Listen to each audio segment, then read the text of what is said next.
City is almost definitively older than the concept of any kind of state. But that's what makes the concept of state and country a bit softer than the definition of city. City is far more precise than state, interestingly. But right, you can have a city-state, yeah. But Ted, you're saying that the further you get above a city, the more of an abstract concept you get. Well, it's technically like a philosophical, etymological, anthropological, historical question. Cities are the real history of like human mass organization, right? When they were out in the hinterlands and tribal plains moving nomadically, that was never a state. That was never an organization of any such size. Like maybe they had armies, I don't know. But like that was not over a particular region until you get to state era. They don't have that like conception of like beyond that until after cities come first. First, they have an idea of the cities, these big like hubs where a bunch of the people are, main streets, commerce, farmers trading their wares, and then like that commerce produces enough wealth that you get centers of authorities. So the cities often seats of power older than a state or country, which is, shifted. It hasn't always been a state or a country. Sometimes kingdom or land or regions or realms. All of these are vaguer terms. Like city has been kind of stable as a term as far back as we've been using it. State and country have shifted a bit as we've defined the right of states or monarchies to exist more recently, historically. So, it is a fun question. Does a state have a right to exist? Before you ask whether a state has a right to exist, you got to say, what is the state? City's a little easier. You can really isolate the regions geographically of a city. State, the borders are going to shift. Their names are going to change. The languages will change. Sometimes they'll end up on a different part of the globe. You'll get a New York and a New Jersey. States are tricky. Yeah, I think that states are actually just like the similar definition to a city, but just larger, right? Before that, they were more so empires, and empire, at least in the Western sense, the empires decided to isolate themselves instead of spilling out and spreading and creating conflict with each other. They decided to create a more clearly defined border structure to encapsulate their territory and their power and their legal structure and their and their municipality. Yeah, I think at least that the concepts of city and state are contrasting from each other. They're both different conceptions of the development. I think city is a little bit biological and organic, the harmonizing of the people, and then that results in a general kind of domination over the regions nearby beyond the actual, like even if you were to define these exact borders of, say, London, you're still going to say beyond that, this thing is having an effect on it. And you're going to say that there's some broader notion. And the state, in my opinion, is a bit of a reaction from the broader region saying, we're encompassing this city in this broader bubble so that we can have like a voice from the rural or suburban perspective. That it not just be like sort of a black hole sucking into the city, which we've seen happen in different places. Can we address what's going on in the chat? You know, if your neighbor has guns, rockets, machine guns, grenades, and they constantly kill you with them, well, guess what the military does? They go across the border and they kill the killers. And guys like Honey, I hate to say it, but you could be a pussy. That sounds like the candidate for U.S. Congress. She doesn't have a problem with shooting and killing people as long as it's their people doing it right. Well, see, in our world or clown world, it's called security or safety. And when violent terrorists try to kill you, you kill them first. That's called common sense.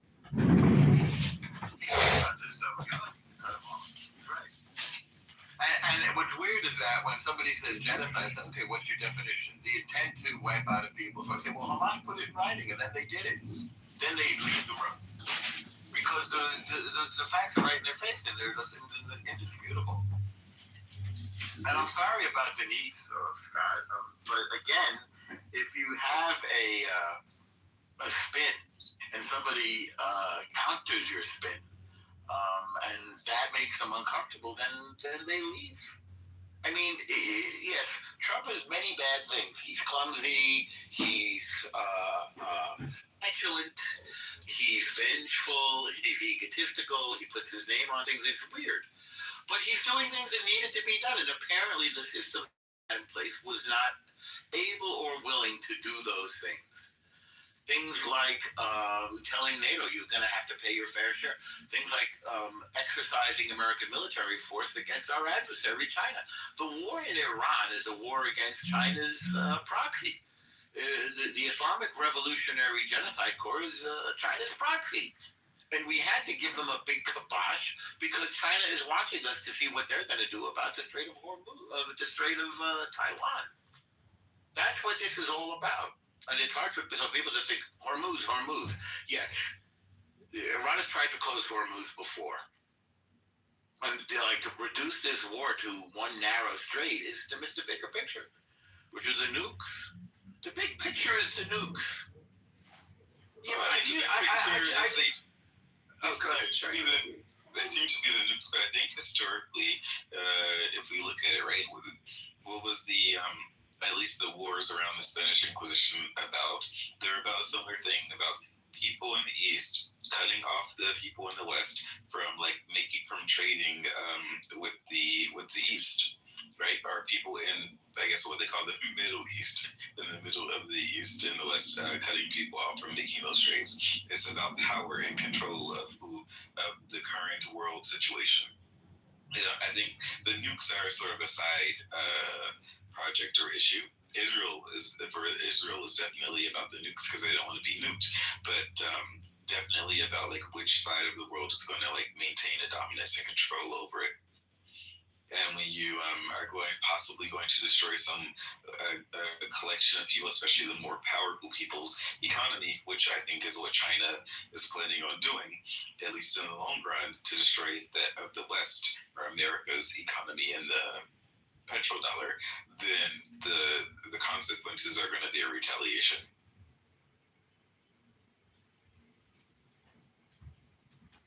I do want to say, Norm, I don't think that the rationale for the war is as clear as you're making it. I think that, Bill Maher said, couldn't all the reasons that have been given be true to Josh Shapiro? And Shapiro said, what he would have done differently is come on the front end and be really clear. And I think the administration has not done that. Now, you could say that's just Trump, right? I mean, he sort of acts first. And I mean, I remember that in the 2016 debates when they were asking Trump about gun rights. And they said, that you have to give people due process, with gun rights. And Trump goes, I think you get the guns and give them their due process later. And that's how he thinks, right? I mean, I don't think he has a conception of what constitutional norms or rights are or what the liberal tradition is. I mean, he's just, you could say, as you said, he's a man of action, man of destiny. I mean, yeah, that may be the case, but I don't think he understands traditional I agree with you. conceptions. I mean, if I remember correctly, at one point he said that he's the president, he is the Constitution. He has crazy stuff. There's no question about it. But the point is that he's doing things that have needed to be done for a long time. We should have done that to Iran a long time ago. We tried to, what's the word I want? I want to make a verb out of Appeasement. Appeasement. Diplomatize him out of it. Negotiate. We tried to negotiate him out of it for decades. We did the same thing with North Korea. Jason, I'm glad you're here. We tried to talk North Korea out of having a bomb. It didn't work. And it didn't work with the Islamic Revolutionary Genocide Corps. It ain't working. Meanwhile, I mean, one of the big triggers of this war was the people rising up in January. That was a big thing. And then the fact that all the mullahs were going to be in one place that we could take out the supreme leaders. That was a big blow. That was, in a sense, a regime change. Because it's not the same, but by the way, it's no longer, run by a religious leader. Now it's being run by the Speaker of the Majlis, which is their parliament. So yes, the regime has changed. They're in disarray. They're running around it's just weird that the reasons are so clear. The reasons have always been no nukes. And the fact that people won't accept that is puzzling to me. Like, why can't people say that the reason is no nukes? Everybody knows that that's the case. Why can't people say that? Well, it's because they constantly say Zionists, murderers, genocide, apartheid. It's because they have all the negative linguistics, but they fail to understand that if Iran got a bomb and they wiped Israel off the face of the earth, the truth is, these people who say they don't care about Israel. They don't care about the Jews. They would be happy to see the Zionist genocide state obliterated because they themselves are obnoxious, terrible people. That's the truth. Well, it gives your argument when you throw in obnoxious, terrible, but what you say is true. Yeah, honestly, that be attacked. That strikes me as a really kind of fun movie. I'd like to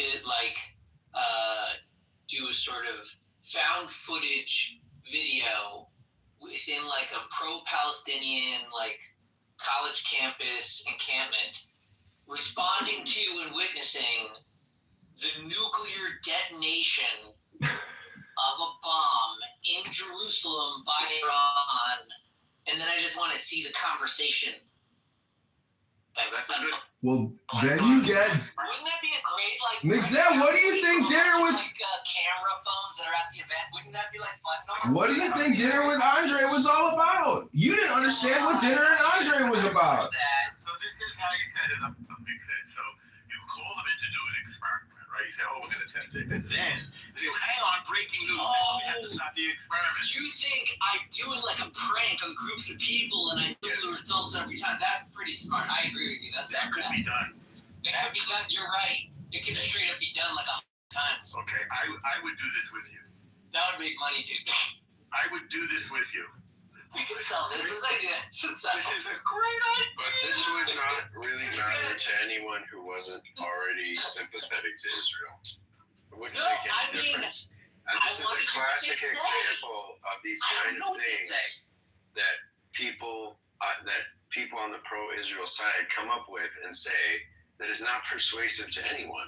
Okay, and you guys put a huge amount of effort into stuff that just accomplishes nothing. It's the same thing with Charlie Kirk's assassination. This would accomplish absolutely nothing. But it would accomplish nothing. It's the same thing with Charlie Kirk's assassination. It would be damn good television, and I would pay to see it. Well, politically correct in other rooms on this app after Kirk's assassination, they were gleeful, joyful, dancing, celebrating, screaming with joy. That's the same type of endorphin and dopamine response that would happen if people were informed that Israel was nuked. That's exactly what would happen.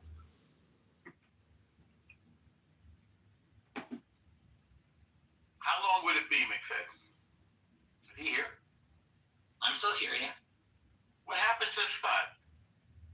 You're saying, like, how long do you process that through the thing? Well, I was... No, how long is the film? Half an hour? 90 minutes? What? Well, I was thinking it through as, like, a story, since it would be found footage, it would be, like, roughly 2 hours, like, roughly... Wow. So, meaning, you get something like 30 minutes before, and then, like, within that 30 minutes, you're getting the news and, like, settling down, and, like, they all hanker in so that we're all just down in a room. I was thinking it was like a movie. And then, like, the other 90 minutes are just, like, the conversations that develop organically amongst the group. But you're saying, like, oh, let's do it like a prank. We'll leave them locked in the room thinking this is true for, like, I don't know, 3 hours, 5 hours. They may have their ideas. You can poke them. Like, if you're producing it, you can really just play with them.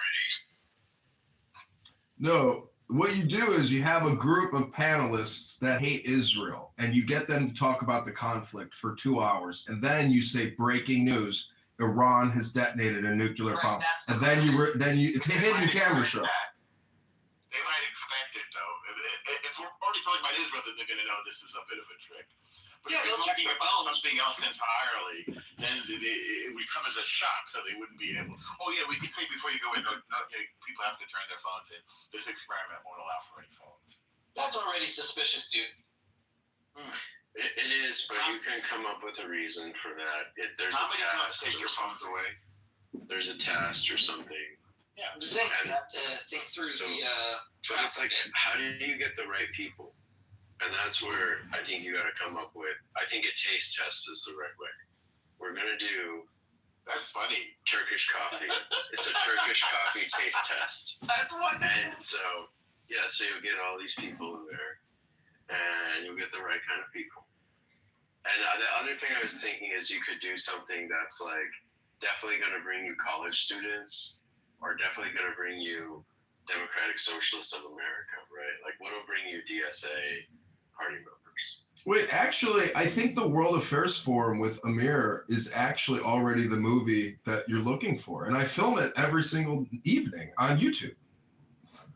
You film that room every evening? No, not every evening. Not every, but for a while I was, but it's just, so boring, essentially. But he's on, what is it, day 59 or something? He holds the show every day. And what do they say about the war? They're against it? They're for it? I actually don't listen to it anymore. I've out-processed. I'm simply in the recording industry. I don't listen to anything. I just simply record and submit. You're just the technician. You're an engineer. Correct. I'm a producer, engineer.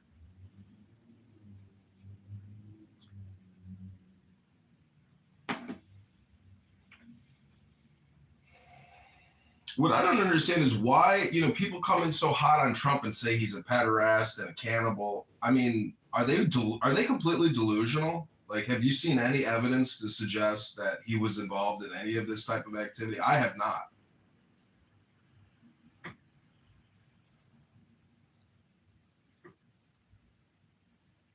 It's just slander, defamation against our great president. Norma, are you familiar with the prophecy that the current Pope is the last Pope? The 112th Pope. Are you familiar with this? I feel like I've heard it. Yeah. So the whole idea is Israel got independent in 1948. But it's only until 1993 there is official recognition of Israel by the Vatican Pope. Are you familiar with this? Are you familiar with this? I've heard it. So that means the entire Catholic in US, those swing states, they don't recognize Israel. What 3 states? I mean, there are certain swing states in US. They are full of Catholic, right? They don't recognize Israel. That's interesting. So the whole idea is this thing started about 1,900 years ago, and it is the this is a blind spot for Jewish because you're not supposed to understand anything of the New Testament and what's going on there. So you have no idea why this hostility toward you, right? So the question now is, according to the prophecy, which is around 1,000 years ago, there's this Irish bishop. He had the gift, and he basically predicted 112 Pope, the name. And according to my investigation, many believe they are quite accurate. And usually for the first 111, it's just a couple of words. But the last one is a paragraph. And that describes the current Pope Francis.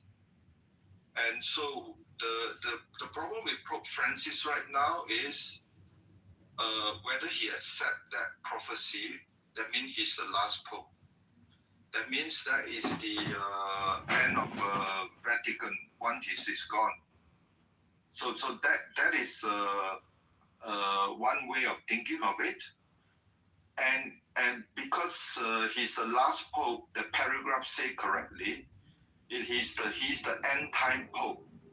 That means he has to accept the fact that during this time there is a lot of tribulation. Honey, you were pathetic. Just use your voice. Don't need to be a chat warrior. That means today we just saw Japan get another 7.5 earthquake with a potential tsunami, and they have already registered about close to 1 meter tsunami. Yeah, but and then there are war.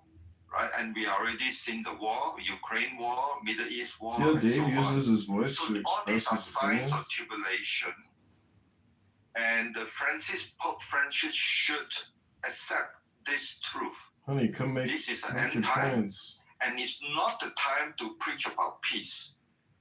You should only preach about peace after the end time, right? And therefore, let's hear your we have a contradiction here. Your grand right? He's going around talking about peace utopia. in denial that he's the last Pope and it is tribulation. His job is to help people to prepare. Honey, come make your points about reality, history, and human behavior. Let's hear about your grand utopia. Enough. Actually, According many to Honey. churches are failing, right? And so very behind schedule, and everything is written in the New Testament. Obviously, if you are Jews, you reject all this stuff, and therefore it's a blind spot for the Jews not to have a bad. Hey Ahmed, mute your mic. And therefore you don't understand why they are, Tucker Carlson and all these Catholic, that is they are brought up in this lack of understanding. Israel is not a physical Israel, and therefore they reject the physical Israel.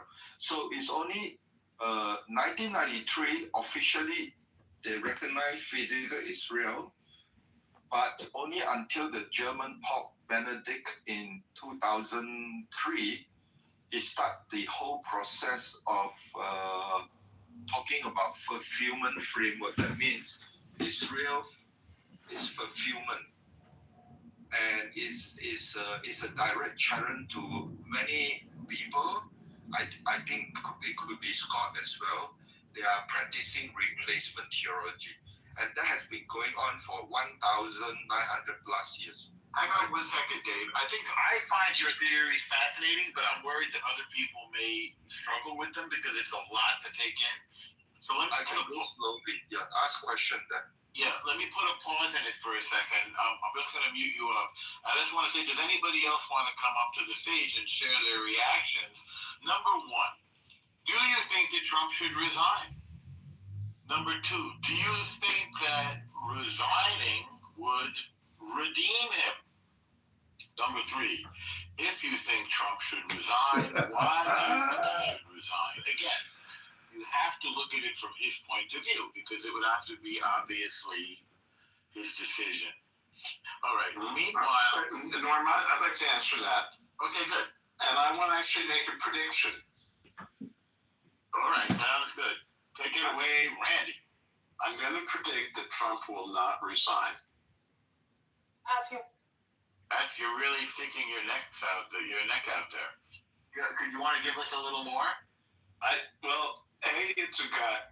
It's just my gut. And B, I think that resignation, one thing we know about Trump is that he's not a quitter. He's just not a quitter. And I think he's kind of, there's a lot of different views out there about this war. But I don't believe that, I think this war, the current war, and I've had people say, hey, it's not a war, it's just something, it's something else, because only Congress can declare one. Yeah. But no, I'm going to call it a war. And he does care about his legacy. He does. To the point where I think that, we hear rumors of like one of the Trump children even getting into politics, or one or more of them getting into politics. So I think he does care about his legacy. I do think that he would love to tidy up this conflict. He'd love to tie it up with a bow, and his idea of a successful war is what happened in Venezuela. They got somebody out, no soldiers died, or no Americans died, and regime change, or he'll call it regime change. That's his idea of a good war. Iran has turned into much. I think Iran has turned into a much bigger mess than he imagined, but I don't think he wants his legacy to be a failed war, because Iran, they're not the kind of people where you can have a ceasefire with them and then they'll go quietly away. They'll be crowing like, yay, we defeated the USA. We won. So I don't think he wants that. I think he's going to, he's looking for ways to get out of this with as little mess as possible, but I don't believe that resignation is on the list of options for him. I mean, what if he bombs the hell out of the Islamic Revolutionary Genocide Corps and gets out of there? I mean, we certainly have the mother of all bombs. There's more that could be done. Mm-hmm. He wants to win the minds and hearts of the people, of the American people and the Iranian people. He wants to be the hero, and I think he's carefully calibrating. Sure, listen, look over in Russia, Ukraine. Do I believe that Russia is holding back firepower? Have they really delivered everything they possibly could in Ukraine? No, I'd say no. I think they've held back because they still want to win the minds and hearts of the people. Maybe I'm mixing metaphors. But Republican? I think he's carefully calibrating it. That has always been an option. Look, the U.S. has nuclear weapons. No one is really suggesting that we use nuclear weapons on Iran. I don't think Trump wants to be known as the president who did that, the first president in 75 years to use a nuclear weapon. But he doesn't want to lose. But I don't believe that of all the things that are on his list, like all of the outcomes that are being presented to him, I don't believe anyone is presenting him resignation. That he is not a quitter. Okay. So that was a sort of a spiritual redemption thing. I just want to move it around and make sure, there's a lot of people in the room. Does anybody else want to come up and talk about whether Trump should resign? Why should they resign? What's that, Johnny? Johnny boy? Allahu Akbar. What he should do is. Hi, Randy. What the fucking guys? He should keep my name out of your wife's mouth. Okay? You know what, Randy? Keep my name out of your wife's mouth, sir. Okay, let's not. I don't want to scrape the bottom. Okay, listen. Here's the thing. I think what Trump should do. You know, Randy means in Hindi prostitute. Randy. You seem to like saying my name. Thank you, sir. Can I jump in here? Yeah, I love this too. We'd love that. Okay. It would be great if he would resign, but he doesn't have it in him to resign. He will go down screaming the same way that the Islamic Republic will go down screaming. Neither of the two are willing to give an inch. Neither of the two will resign. So if Trump resigned, it would be Vance. Would that be better? I mean, I think Vance has more experience, but I don't think it'd be better. I think all three who are in line to become presidents wouldn't be better. I think we're in a really bad state right now, and I don't know where we're going to go from here. And if Trump uses the nuclear bomb or flattens Iran, the people in Iran are not going to be happy. Right now, we've killed to the top supreme leaders, but now the IRGC is in charge, and they're far worse. Same way as the MEK would be far worse. So we're really in shit right now, in my opinion. Now, you're maybe the only person this morning, one of the few people, period, who understand that previously was a theocracy, the theocratic layer, that's hard to say. The theocratic layer has sort of been eliminated, right? It was the supreme leader and the mullahs. So now we're in a slightly different position. Could you help us to understand who this Islamic revolutionary, I call them the Genocide Corps rather than the Guard Corps, the IRGC, but could you help us to understand what is this IRGC and why is it even worse than where we were before? Well, I mean, I don't know for a fact because I don't know exactly. I think Ara should know more, but I think a lot of people in the IRGC are not actually Iranians. Neither were the supreme leaders, but they don't give a shit. None of them give a shit about Iran.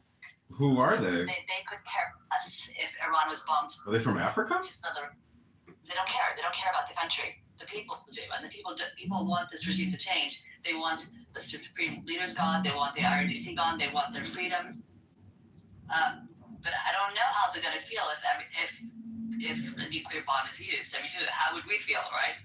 Well, let's back away from the nuclear bomb because hi, brother. Nobody wants to use a nuclear bomb because that's going to start a nuclear war in the end of the world. So let's say we stop short of that. But we are talking now about escalating. We've moved tons of troops to the region, and Trump is governing under what is known as the madman theory. Maybe you knew this, Hope, which was originally pioneered by the great, and I say that ironically, Richard Milhous Nixon, who Kissinger was saying, listen, I don't know about this guy. He's a little crazy. He'll do anything, which is why we've moved all those troops to the region. Even the country America really doesn't want to see troops on the ground. But, the idea is, well, Trump will do it anyway. It's his last term. And Trump is capable of escalating the devastation. One second, brother. Trump is capable of escalating the devastation on Iran. Do you think we should escalate, Hope? I mean, I think the only way we can get rid of the people that are there now in charge is to have troops on the ground. I don't think bombing the country is the way to go. All right, now hang on, because Kaz wanted to speak, if that's okay. I'll just move it around. You seem to have something. I put you on the spot too, which I apologize for. Kaz, what do you have to contribute? Why Trump resign? Why would the greatest president in American history resign? That's one. Two, there's talks that he's running a third. If he says it, I believe it. You know what I'm saying? And three, the 2020 election was rigged, and they about to do something. So, Kaz, you love Trump, in short. Yeah, I fuck with Trump. Well, and now, is it fair to say, may I be so presumptuous to say you might be an American black man? Yeah. I am. All right. Okay. Zygazant. And tell us, why, as an American black man, you love this guy? Because I'm not just like most dumbass, stupid ass black people that don't know shit, that just want to be a victim all day. And I was born in Haiti, so I don't think all these vaccines, they didn't shoot my mother, all these vaccines clogged my brain, judgment and shit. But yeah, I fuck with Trump because I see the good shit he's doing. I'm logical, so I resonate with logical people. Like, why wouldn't you need an ID to fucking vote? Like, what sense does that make? You know, if somebody doesn't like that, then those people probably cheat and try to cheat during the elections. Why would anybody like closing the borders or just doing what we need to do, fixing Obama's bullshit mess while giving Iran money, giving Iran money and shit with Hillary Clinton's uranium bullshit. We didn't give Iran money. We gave Iran the money that belonged to Iran. It didn't go to the people. It went to the government, but it's money that belongs to the Iranian country. Listen, here's the thing, right? It's hard to tell. People love to say that it belongs to Iran. Like, bro, it's like that's the most. Dude, I'm Iranian. That money belonged to the country. It belonged to the people. Listen, bro. If I have money, bro. If I have money, right? If I have $100 million and I owe you money, and you're talking about you're gonna kill me, right? It wouldn't be best to give you the money, you know? One. And plus the thing you don't understand about this deal is these people that funded back the money. So they paid Iran money and Iran just paid it back under the table just to pay corrupt government politicians, bro. Y'all don't know what's really going on. Man. You know what's really going on? Yes. I don't know. You don't seem to be able to speak very eloquently. I don't know. I'm just distracted right now, but if you think that if you think what's going on a surface level is what's actually going on, you're somebody we call sheep. You know, you guys believe in surface level. You guys always believe in the story you're being told, but have no discernment to understand what's actually going on. And I really, you people should stay out of politics because when people argue with you guys take something like, oh, it's Iran. Are you people? Yes. Do you mean white people? No, just any. It doesn't matter the race, bro. I'm not talking about race, bro. It don't matter the race. It's anybody that, for example, we owed Iran that money.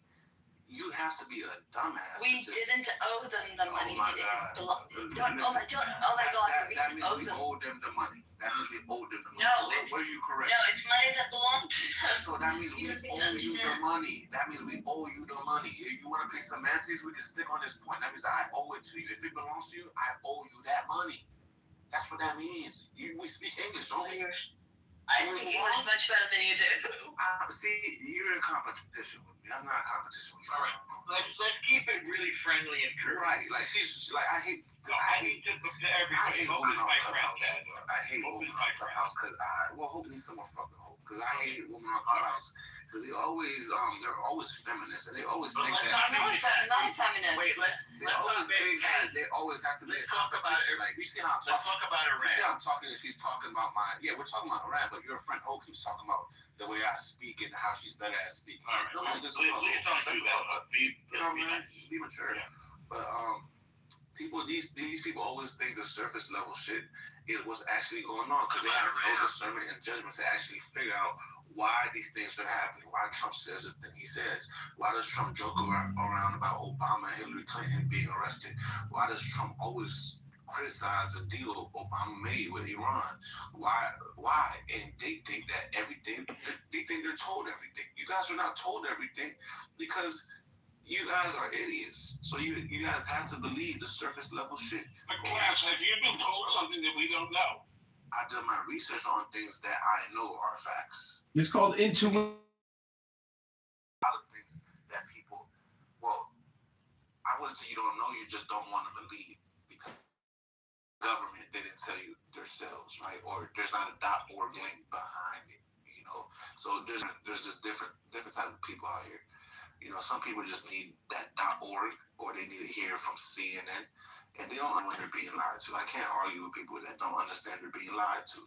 I'm Iranian and I grew up in politics. I'm Iranian and I grew up in politics, so I think I know much more than you do. Yeah. See, people that grew up in politics, I don't know what analogy to use. It's just y'all don't know what's really going on because you guys are getting lied to by the people that are right next to you. You know, they're not telling you what's going on. They look at you like sheep. No, but they tell you. They tell you. No, the information is out there for anybody that wants. Hope, he has an opinion. You know that, right? Like, it's his opinion, Hope. I mean, you don't have to actually attack him personally. I didn't attack him. Bro, I can read your tone. You're getting upset over my I'm not upset at all. I'm just saying, you're saying we're all idiots. I'm sorry. You're an idiot. She's not. Okay, You're an idiot. You want to tell me Okay, let's not do that, guys. That's very low level. Let's go high level now. I want to move the mic around a little bit. NPC, non-playable. Kaz, thank you for your contribution. Hope, thank you as well. But let's have no infighting, you children, or I'm going to have to stop the car. Don't make me stop this car. All right, non-playable character. We're all on the same team here. That's what I was going to say. I wasn't attacking her first. Okay, Kaz, I know that. I know that. All right, NPC, non-playable character. Would you like to weigh in, sir? Sure, sir. Jumo, I am so surprised. Jumo. Yeah, I was told that. I don't like that though. Why did you call me by my name? Why you call me out my name? You stupid. So Why you call me out my name? your black accent is so. It's actually offensive how not black you is. Because you don't even sound black. But I'm not black. Why would I sound black? Anyway, I'm offended on behalf of Trump because all Trump did is listen to you and your people. He's controlled by you and your people. That's all. And now you want in this conversation. He's controlled by me? Yes. I want $1 billion. Give me money, Trump. You already have $1 billion. Hallelujah. Okay, I want another. So tell me why you have an issue with him, because if the Jews have an issue with him, then who? If the Jews have an issue with him, then who doesn't? Like, he's been doing everything for y'all, How do right? you control him, by the way? What's your theory? My theory? Yes. My theory is that Trump probably listens to people who he's close to, and the Zionist lobby is closer to him than shit is to stink. Like, it's just. How did they get so close? Well, they married his daughter. That's number one. They married his daughter. Wait, and then they also gave him money. Hi, this is Ethan from. And then they also tried to assassinate him a few times. But Everybody. Whoa. So he likes to do what people who assassinate him tell him to do? he's afraid of. Donald Trump understands that he's not the most powerful person in the world. I have a question for you, bro. If the Jews are so powerful, how come 6 million of them were killed? I mean, how do you reconcile that? That didn't happen, bro. I don't think the number was that high. It was but, no. Which one? 5 million? A couple hundred thousand, maybe. Yeah. But that was one point in time in a certain country, in a certain society. Did you hear about saw you guys for what you were, and then it happened in about 10 countries, just so you know. You know, the Holocaust happened across not just one country: Poland, Russia, Germany, France, Romania, Hungary. If you believe that, Jews were killed all over the place. It wasn't just one country. You know, you come here, you got to know your history if you want to fuck with us. All right. If you drop out of school, then you're going to be at a disadvantage in this conversation. Let's move it around. Jason, did you want to Connie said slavery was a choice. I disagree. I don't think it was a choice. I think it's easy. It's worth pointing out that, you know, the Jews bounced back after that happened, and they, you know, took over again. And the population is still worldwide, not at the level that it was in 1939. No, I mean, that's true. That's true. The population is less today. In the meantime, Palestinians went from 500,000 to 5 million. So they bounced back to controlling the world again, right? Did they? Yeah. Really? The world. Not even the U.S. You're going to say the whole world now. We use a Ouija board, Randy. Yeah. Wow. We use a Ouija board to control the world. Well, you think people would be embarrassed by these, to say these things, but you say them? Randy's being ironic. All right, I don't know anymore. What do I know? I'm trying to work, and here I am getting distracted by this stuff. Normal. Kaz, if you don't think the Holocaust happened, I really encourage you to go to a library today. Go to the history section and find a picture book. It's in the pictures. It's fully documented. So this is the problem. Why isn't Germany paying reparations or did pay reparations. Oh my God! Speaking of reparations, where's I my don't money? understand nothing, bro. You guys don't even know why World War II started, bro. We want reparations for Okay, how did it start, guys? World War II. How did it start, guys? How did it start? So basically, right? The Soviet Union massacred a whole bunch of Polish people and blamed it on Germany. Germany was the one that reported that shit, and in the U.S., the U.S. just didn't believe Germany, and then they made propaganda that they blamed Germany when Germany's the person that reported it to everybody. They're like, damn, they murdered all these Polish people. Germany reported it. That's what the United States. The United States blamed it on Germany. That's why years later, the Soviet Union, they admitted to doing that matter. Let's get back to Iran. Yeah, but let's get back to it. But basically, yeah, bro. Trump knows what he's doing.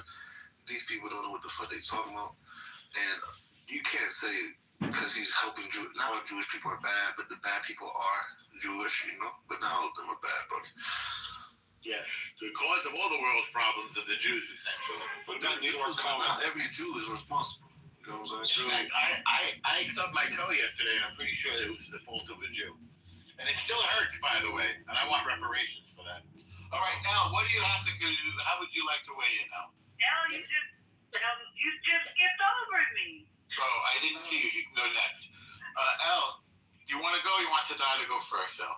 I would love to hear the doc go first. All right, there you go. This is some highbrow conversation.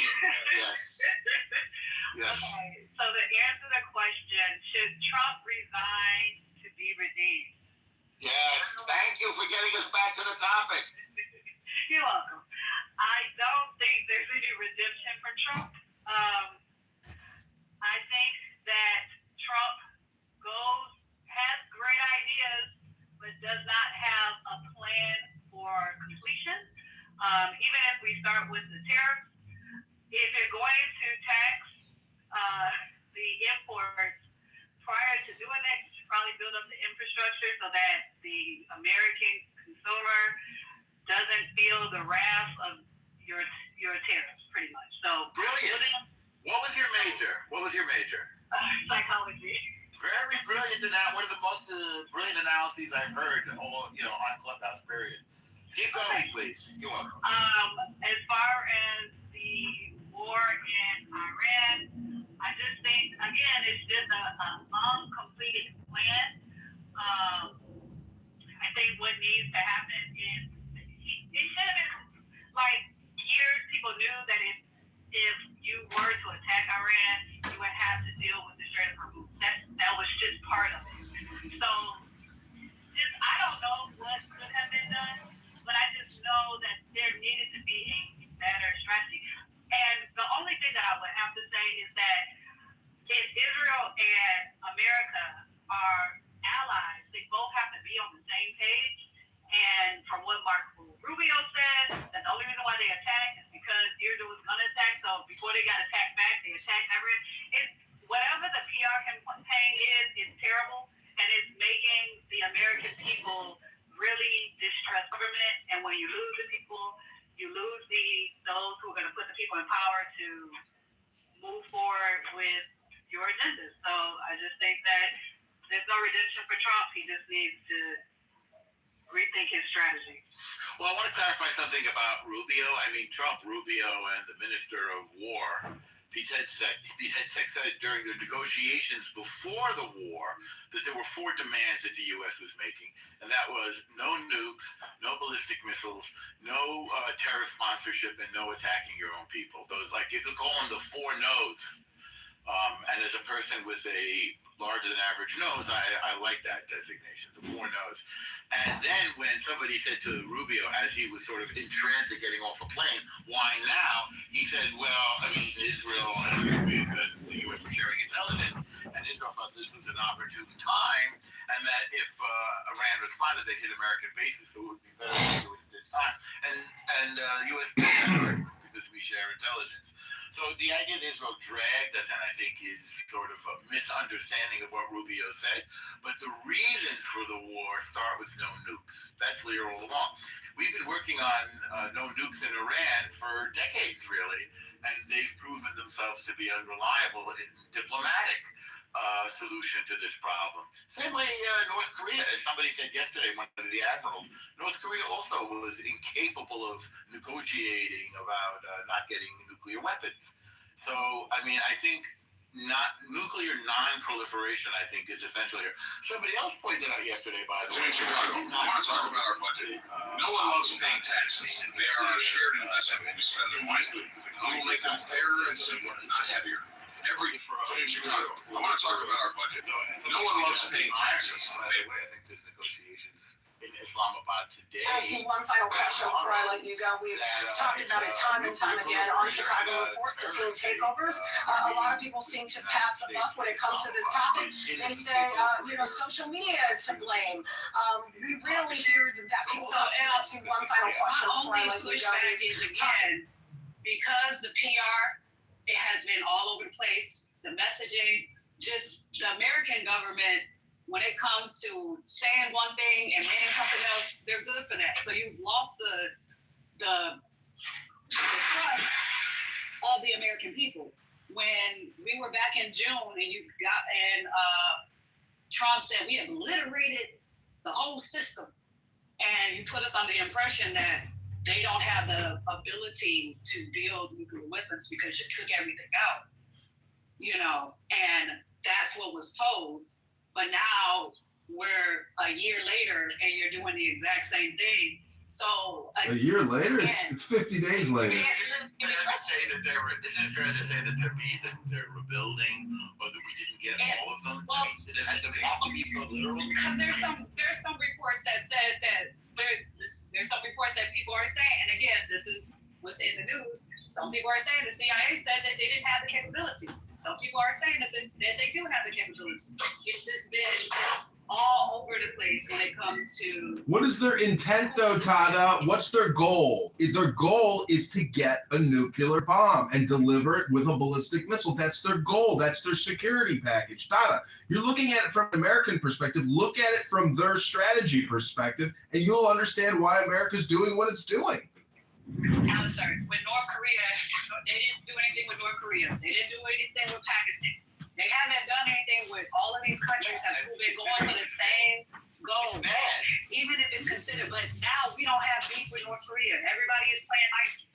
So it seems like we do have beef with North Korea. Well, not to the extent. No, we don't, bro. What are you doing with information? Not to the sanctions. I can read you what the sanctions are. North Korea is exporting weapons to Nuclear Iran is a must. But that's what they told us about. They told the same thing about Korea. This is absolutely a different whole ball of wax than North Korea. No, they told us the same. I don't know what y'all been listening to, but they told us the exact same thing about North Korea. They said North Korea cannot have a nuclear. We haven't heard from Elliot. Can I just comment one thing over here? Comparing North Korea with nuclear weapons in Iran are two different balls of wax. North Korea quite literally wants to be left alone. Iran wants to rule, bring the end of time. Do you understand the difference? We're talking about religious fanaticism. They will murder 40,000 of their own people in weeks to this end. It is not the same. I'm wrong. I don't disagree with you on this. And in Iraq, and it's much more skeptical. I think it's something like this happened after Iraq won. You wouldn't see nearly the pushback, right? Because after Iraq won, I think it wasn't quagmirish. I think after the debacles in Afghanistan and Iraq, the second Iraq, I think to get the American people behind stuff like this, and where you look at the polling, this is not popular, you just got to be that much better at messaging. And maybe you shouldn't have to be, right? Maybe people should be less emotional. Maybe they should have more rational memories, but we don't, right? And so I think this is what the limits of Trump are. And as Norma said, he's maybe the man of destiny and things, but when you message poorly, when the reason constantly changes, it doesn't seem urgent. It seems chaotic. And I think that the administration has some responsibility for that, to clearly communicate and rally the populace that's, again, really skeptical of intervention. And part of the reason Trump was elected was because he ran as a guy that was not interventionist, right? Twice. And so, and he can change. Yeah, but Iran has always been on his radar, in particular, and every administration before him. This is I'm not denying that. This is brand new. That's the trouble. You've got to be persuasive, and he's not persuasive, and that's part of I also think there is a faction of people that. I mean, he could end cancer, and it wouldn't be good enough. I really do. I mean, sure, but the level numbers. But Iran has always been our enemy. I'm not denying any. I'm not denying any of that. But I'm saying that if this is something urgent, and you're committing possibly the lives of Americans, you've got to be persuasive. And it sucks that because of other things you say, it's harder for you to be persuasive. And it sucks that you've got to be persuasive on something in a context and to not rely on people coming to their own fucking senses. Scott, there's no persuasion in war. There's no words of persuasion that can bring up people to go to another city to go kill large groups of other people. There's no way to persuade people to do that. But that's what leaders do. That's what presidents do. That's why he was elected. He is the solution to a lot of problems. He is strength embodied in his philosophy.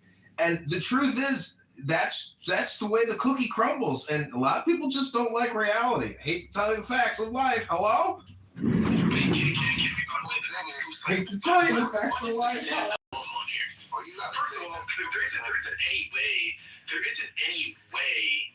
Americans are dumb, but they're not like. And they can still breathe and they can still go outside and they still. Well, let me land with the idea. I want you to go on for. I just want to mention you made a Marvel Comics reference, "What in the Sand Hill." I think that's very cute. Am I right about that? Yeah. Oh, beautiful. Okay, that's all I wanted to know. Yeah, you guys know media. That was a little trickery. I'm the only one who got that, but go on. And I take So what I don't understand is that. It seems I've been watching you guys ever since we used those B-2 bombers and we used the bunker. Watching you guys? You mean you're looking at the news? I thought that after we used the bunker busters, you guys would be happy, but no. After we used the bunker busters, I went into y'all's rooms and y'all were talking about regime change. I was like, what the fuck? So I'm listening to y'all, and you're talking about messaging. What I've understood messaging to actually mean in this climate is, what lie do I need to tell to convince people to do the thing that's not in their best? What lie? How do we lie to make people? There's no lie that you can tell the American people to justify a war that fucks up. There's no lie that you can tell the American people that are going to make the American people, both Republican and Democratic and Independent, okay with increased energy prices for things that don't benefit them. There isn't any type of messaging that you can use that's going to, because Iran isn't close to a nuclear weapon. So what excuse are we going to use now? What excuse are we going to use to fuck up the world's economy? What excuse? According to who? According to reality. No, according to who? Americans are not going to believe lies so that we can justify fucking up the economy because Israel wants to do stuff. With you. Israel. You are nobody. You're making up. Hold on, Trump is in a position of power, though. Why you got that? I want to be in a position of power right now. Proliferation of AI, science, and nuclear comebacks. They all say the same time crazy messages, but nobody here understands what they mean. Right? This is the like Americans, not like crazy. This is the missing messages. Why? Because to understand that, it requires a lot of understanding, which the media fail to deliver. Both sides, Fox News and the Democratic side. Nobody talk about this. This crazy religious ideology that distinguish North Korea and Pakistan from the Murrah regime. Point. Period. So whenever you talk about nuclear, getting nuclear weapon, and you start dragging in Pakistan, start dragging in North Korea, you fail because Murrah regime is not Pakistan, not North Korea.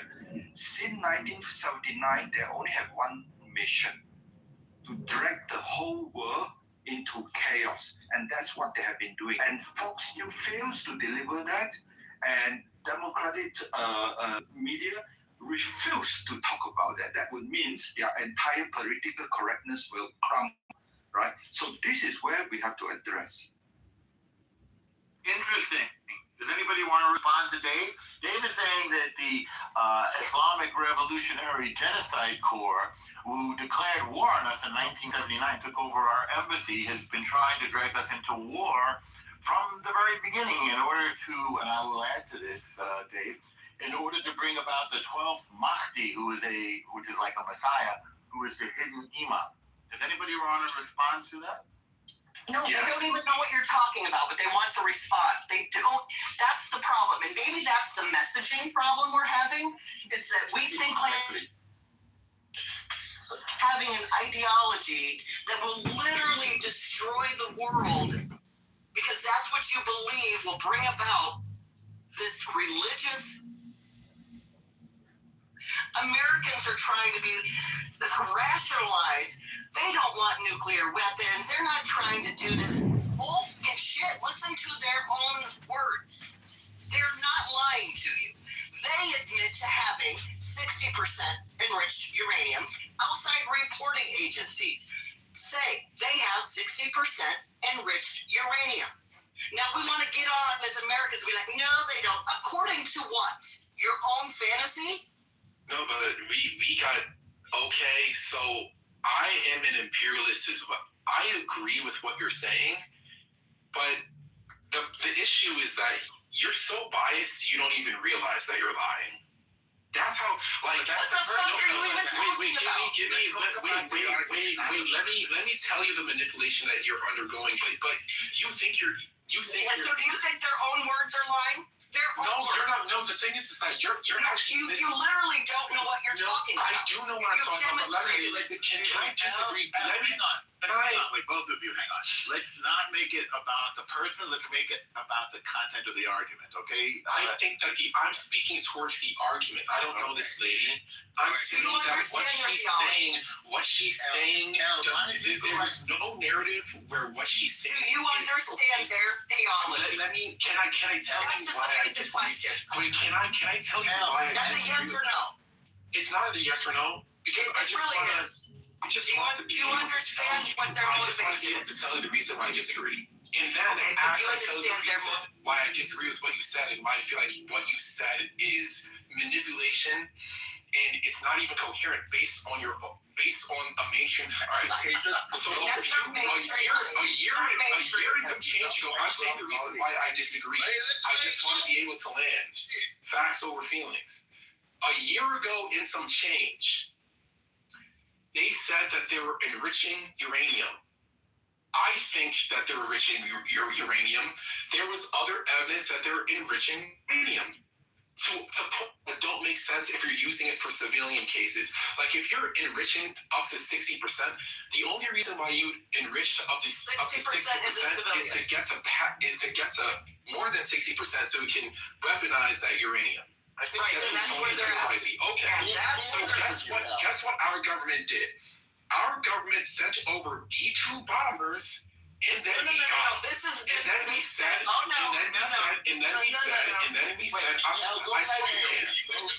saying what the fuck he's saying. Go right. Your timeline's off, sweetheart. No, I just want to land. So what fix your timeline? Fix your timeline. It doesn't matter what the timeline is. Definitely said, so how are the Iranians? Why can't we just bomb them?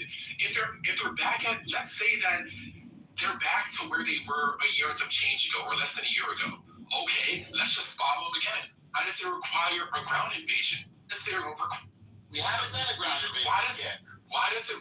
Oh, the Marines are there. Yeah, and more of them are showing up to that region every single day. So they're not mobilized teams over there for fun. There's about to be a ground invasion on Karg Island. What are you talking? Let's pay it for bargaining. To let them know that we're serious. What?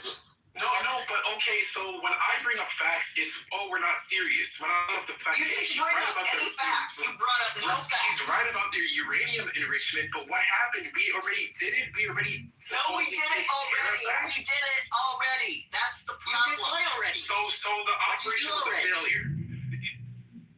No, Failed as in a meeting. That was a failure. It didn't work. No, we need to go again. We need to do more. No, so why didn't we just go again? Why do we have to actually put boots on the ground? Why can't we just go?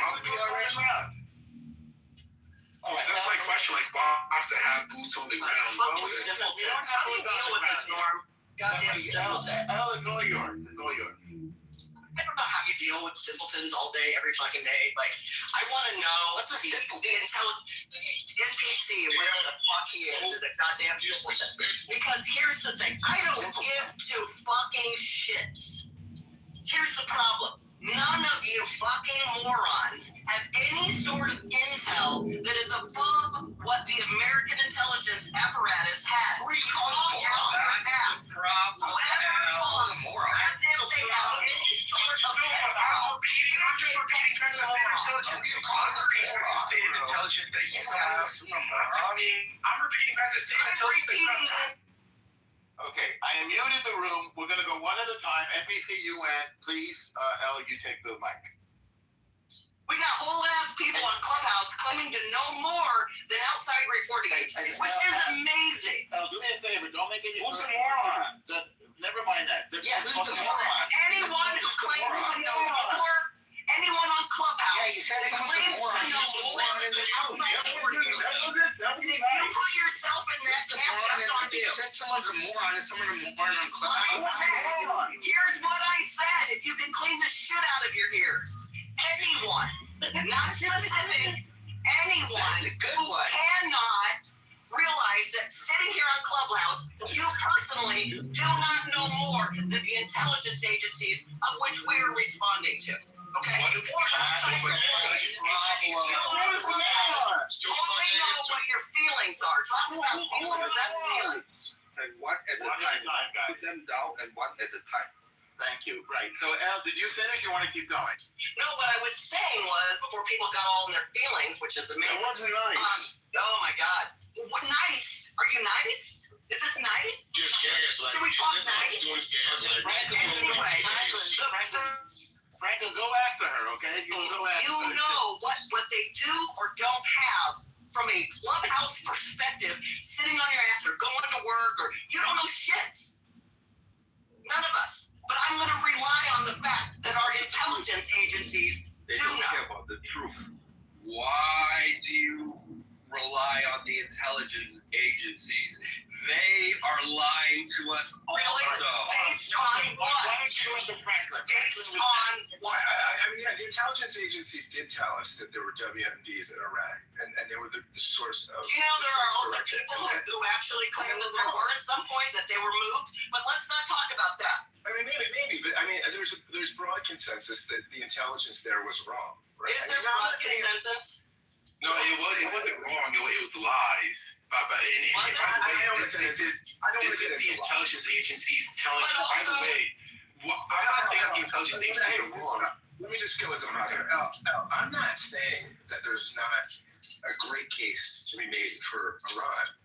I think, again, what I'm saying is Trump, we're in a democracy, right? We're in a liberal I think there's a danger in comparing past conflicts to this in particular, because this has been a problem for decades. No, I agree, but if you're the president of the United States, right, and you lead a liberal democratic republic, and part of it,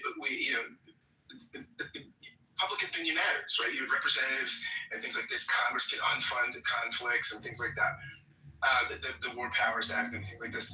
And you do an action like this, and it might be the most urgent conflict in the past 30 years, but you do it in light of two significant conflicts in the Middle East that were broadly perceived as failures.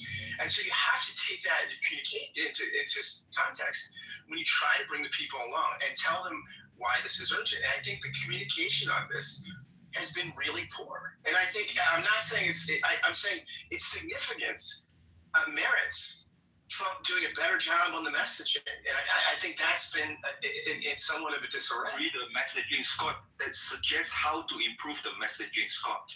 It is a very complex. How do we improve the messaging for both Republican side and the Democrat side, Scott? There's so many. Let me shut up. Well, easy answer. I don't. I think Franklin wanted to go after you, Scott. Yeah, go ahead. Franklin, did you want to go? Well, thank you. Welcome. I want to first say good morning, ladies and gentlemen.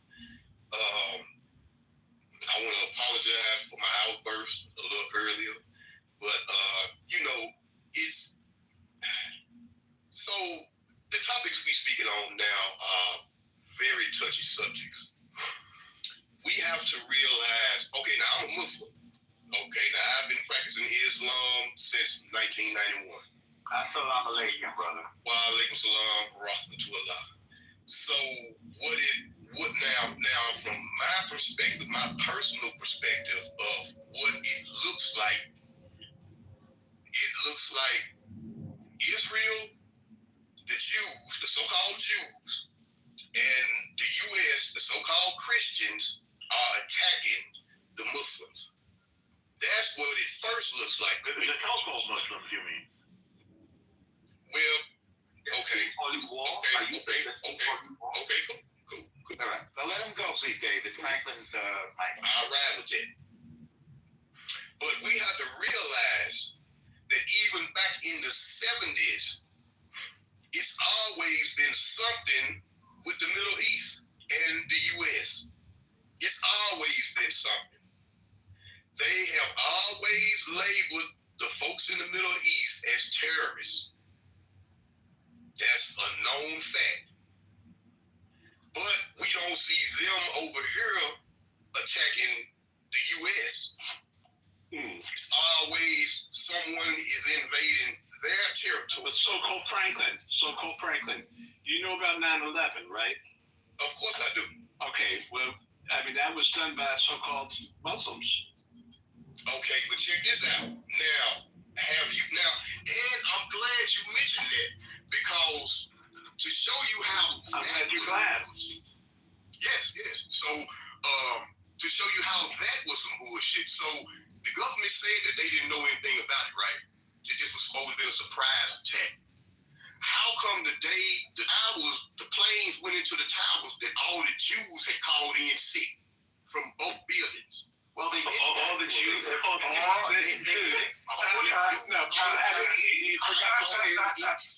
forgot to say the so-called Jews. The so-called Jews. The so-called Jews. Okay, right. So-called Jews called in sick. Well, wait, Franklin, do you know what Cantor Fitzgerald is? Who? Cantor Fitzgerald. They're an accounting firm. Interestingly, the former CEO of Cantor Fitzgerald is in the Trump cabinet right now. Cantor Fitzgerald is a accounting firm. You maybe can tell from the name Cantor that it's made up largely of Jewish people. They were on the top floor of the World Trade Center, and they were all wiped out, including the brother of Harold Lutnick, who is now in Trump's cabinet. So it isn't true that all the Jews called in sick. In fact, Jews were one of the main victims of this terror attack by Al-Qaeda. We should keep saying so-called, Norm. I'm sorry, so-called. But now check it out. Basically, it's a denier. But what's the point of repeating facts to a person who doesn't operate on facts? Okay, all right. Now check this out. Now, if you watched Dateline, 2020 and all this stuff here, the amount of footage that they had, if this is supposed to be a surprise, why did they have all this footage? They showed Muhammad Atta leaving his apartment, stopping by a bar, getting a drink, getting a prostitute, going across the street to the little hotel, and then before he went to the airport. Now they got all this footage. The day the planes flew into the building. What position did he have intercourse with her, by the way? Can we not entertain this before? We have other people who have like Dave was asking amazing questions. Like, can we be in reality? Yeah, can you be in reality? All If right. you And know, we want to get back to it. Should Trump resign? Should Trump resign, Franklin? I would happen to say yes. I feel he should resign because he's a loose cannon. I agree with certain things that he's doing, but not all of them. I know that nobody's perfect, but as far as dealing with foreign relations, I feel that he should resign because he's a loose cannon. And by the way, what do you like about what he does? You don't mind me asking. Well, his view on getting the illegal immigrants out, the folks that come illegally, because I know, I don't believe in the method that he's doing it, but I believe in the policy that getting these folks out that are not supposed to be here because they're taking benefits from people that been here their whole life. Yeah. So I agree with that. Anything else you like that he's doing? Not in particular. All right. Well, thank you so much for your submission. I'm glad you got to weigh in there and because you appreciate it. Now, the company wanted to go next. Who was it? You're welcome. Thank you as well. Is it Beloved? Did you want to weigh in? We haven't heard from you yet. Beloved? Going once or twice? off your mic, please. All right. Hang on. By the way, Norm, this was a lark of a room that I opened up this morning. Look, we've had 1,200 people come to the room and 69 people now, all wanting to weigh in on such a provocative article. What an interesting turn of events, my friend. Great title, Scott. Appreciate your messaging, which Scott talked about. Can we talk about how to improve the messaging, right?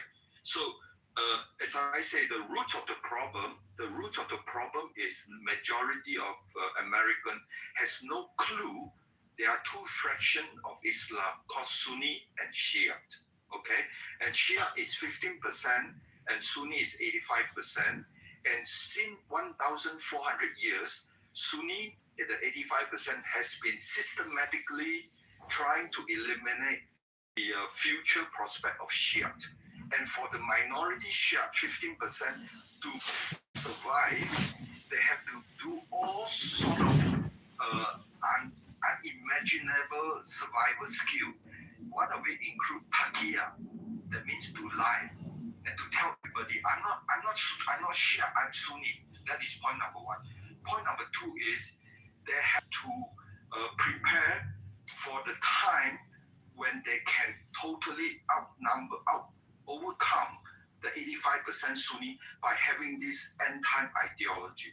So this end-time ideology is 1,400 years, and it has been their primary objective to overcome the 85% majority. If you are American, you don't understand this, you will never understand what is hell going on in Middle East.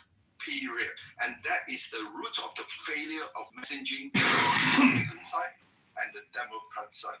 For the Democrat side, everybody is equal, and we have to be non-racist, we have to be political correctness, and we have to be afraid to be called Islamophobia. That means you will never learn the truth and the language of Middle East to understand how Middle East is causing the worldwide problem. Period. Yeah, but in order to get to accomplish a goal, you don't necessarily need to educate the people entirely, right? We know this in America from all the other politicians that came before this one in his administration, right? All you have to do is have the trust of the people, and that's what's lacking. So messaging or not, if you don't have the people behind you, it doesn't matter what you fucking say. They're gonna focus on their needs at the time, right? Yeah, but Xerxes, welcome to America. Shia, Sunni, but he's talking about what the American people will do and support, right? But part of gaining support is having the American people understand why we're even there. And that is lacking. I don't know how that gets out. I honestly You can't influence our mostly because we are so divided that people was far less supportive of bombing the fuck out of Libya. Why did we do this? I mean, we literally decimated that place. Why? I still don't know. Talk about messaging. It's not just America, it's Europe too. This matters a whole lot more. If you ask me, this is a whole lot more America first than any action since World War II. It matters to you because it affects. No, it matters to the world. It matters to your world, but I mean, if you like nuclear war, I guess. I'm talking. We're talking about. Listen, we're talking about Dave. You just got finished asking and answering questions at the same time. Like every single response that I've heard is complete. Nothing is grounded in reality. What I mean by reality is grounded in reality. Yeah, that's projection, NPC. Are you projecting right now? You're projecting. Actual response. I muted everybody because I think NPC is not something important, but I'd like to discuss it one person at a time so everybody can really be heard. We can think this through together. We'll crowdsource this question. The question NPC raises, please tell me if I have it correct, is the nuclear threat of Iran, which is the Iranian Islamic Revolutionary Genocide Corps. So that is the difference between this and Libya, for example. But let's talk about the perceived or actual nuclear threat. Let's go NPC first, and then Alan and anybody else who wants to. Put me in the queue. This is Alistair. My initial answer, it touches on that a little bit, but I'm still going to say, for some reason, when one dude talks about the so-called Jews, he's never interrupted. But when I'm trying to say something that's actually grounded, I'm always interrupted because... Just make your point. I'm gonna say the thing. Thank you. So I'm gonna say the thing. Every single response has been about ideology. It's about messaging. Oh, they just don't know the information. If the average American understood the beef between Sunnis versus Shias, if they understood the nuances of geopolitics and power dynamics of the Middle Eastern region, and the messaging was good, then they'd support the war. No, they would not. Actually, I would go as far to say the more that Americans find out, the less that they're going to support it. That's what we've seen. Do you understand what Americans voted in Donald Trump? Americans voted in a person. Americans voted in. I just want to hear what you said. The more we find out, the fewer would support it. Is that what you said? Okay. Yes. All right. Keep going. Yes. I want to hear that. So the more Americans learn, the less they support it, and the reason why is because you have to have an event that immediately affects Americans for Americans to sacrifice their dollar. American consumers are not going to sacrifice gas prices, energy prices, fertilizer, food prices eventually going up ×2. They're not willing to sacrifice it because Israel wants Iran to have a different regime. They're just not going to do it. That's not what our administration said, though. They said it was because of the nuclear threat. Yeah, but yeah, okay. Okay, so it's a question of whether you believe we just that got rid of the nuclear threat. So how can they believe? So maybe it's come never lost because did we just stall the nuclear program by a few years last year? So we can't say it's nukes now because we already got rid of the nukes last year. Okay, but I think we've addressed that. It was found that there was further nuclear. Now go ahead. And Dave, listen, I'm going into a meeting right now, and if you can't be convinced by outside reporting agencies, I'm sorry, I can't help you. Like the Atomic Energy Agency, for example? Yes. Yeah, they think that Iran has 60% enriched, and that's obviously weapons grade. There isn't any dispute about that. So the reason for this war is the nuclear threat of the Islamic Revolutionary Guard Corps. So who wants to go next? I go quick one. So, all right, when you talk about nuclear threat to the American, you have to talk about two things. The systematic evidence that in order to deliver nuclear weapon to U.S., right, not just to Israel, you need two things. You need to have nuclear weapon and you need to have a means to deliver. And Israel is very near to Iran. But Iran, Murad regime, ambitious is to go beyond Israel. And and he tell the world, we only have up to 2,000 kilometers. You know, that's it. But what they've done is when they try to send through it went to the government, but it's money that that is 4,000 kilometers. So that is a total lie, right? So you are dealing with the Murad regime. As I said before, it's the ideology based on Takia, means it's lying. The only person in Fox News keeps saying that this is a lying Murad regime. It's General Kane. He always says these people lie. Period. Right? And he don't use the word Takia because American will not understand. He said keep lying. And then Americans say lying, everybody lies. So what's the big deal? Right? So in order to get to America, the Murad regime continuously work with North Korea, use their technology to keep increasing the range. At the same time, lying to the whole world, especially NPC. Whatever truth you say, NPC will not accept it because he lives in a other world. His world, right? And his world represents the entire America. One person represents the entire 300 million America. But that is not the whole world. The whole world is 8 billion people. And they all can see the truth. The day when Murad regime delivered 4,000 kilometers, the world wake up. Because 4,000 kilometers means it will reach the entire Europe.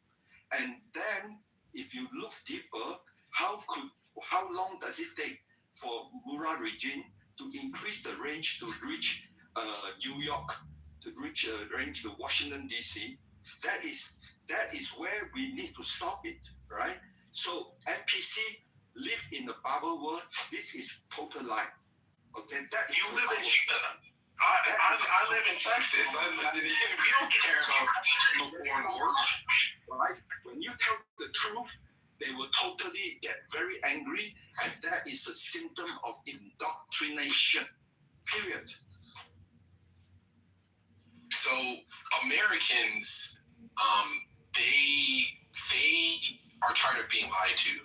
So first of all, the whole entire nuclear proliferation thing, that worked last year. And it might be able to work again. We haven't seen evidence of it working. Let's talk evidence. I'm not thinking about what I think. We're going to look at the polls. We're going to look at why the Republicans probably won't win the midterms and the Republicans probably won't win re-election. Got it. Moderators, I'd like to be put in the queue. This is Alistair. Put me in the queue, please. They do not like this on both sides. Okay, so Alistair, answer me this. I'm not answering your questions. I'd like to make my own independent submission. Thank you. Alistair,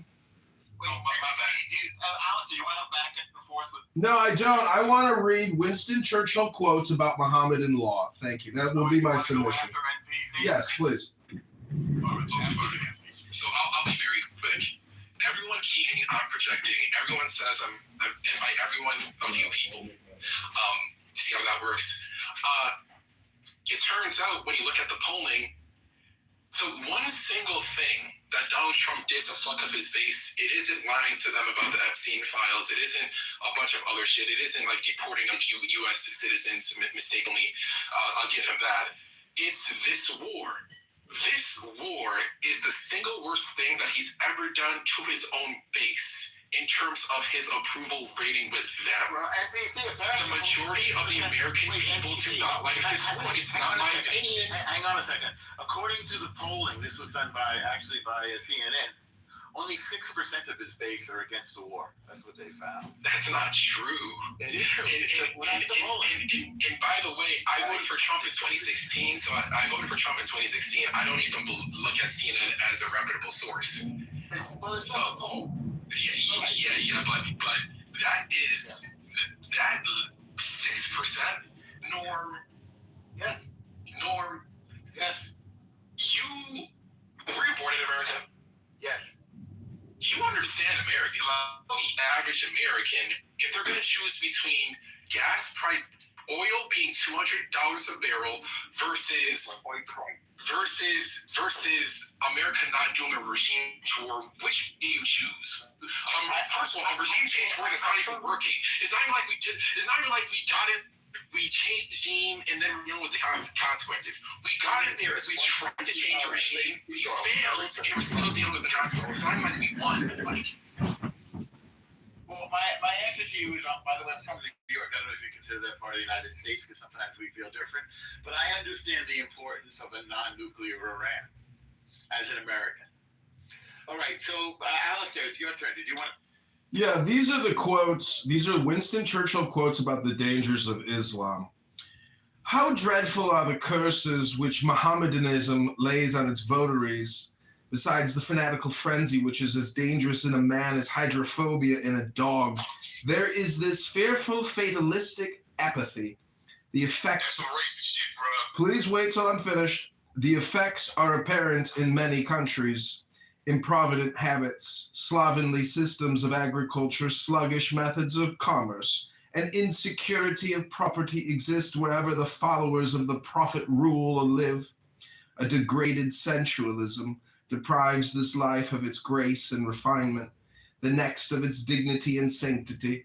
The fact that in Mohammedan law, every woman must belong to some man as his absolute property, either as a child, a wife, or a concubine, must delay the final extinction of slavery until the faith of Islam has ceased to be a great power among men.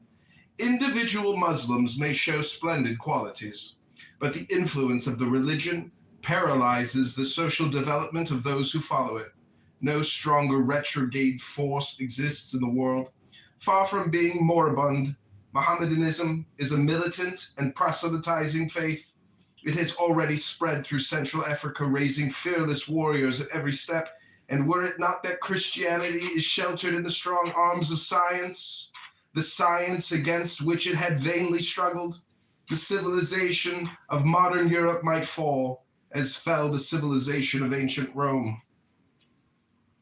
Okay, now check this out. Very interesting. You just read from Churchill. Frankly, you're up. Okay, so you just read some, my opinion, some racist shit from Churchill.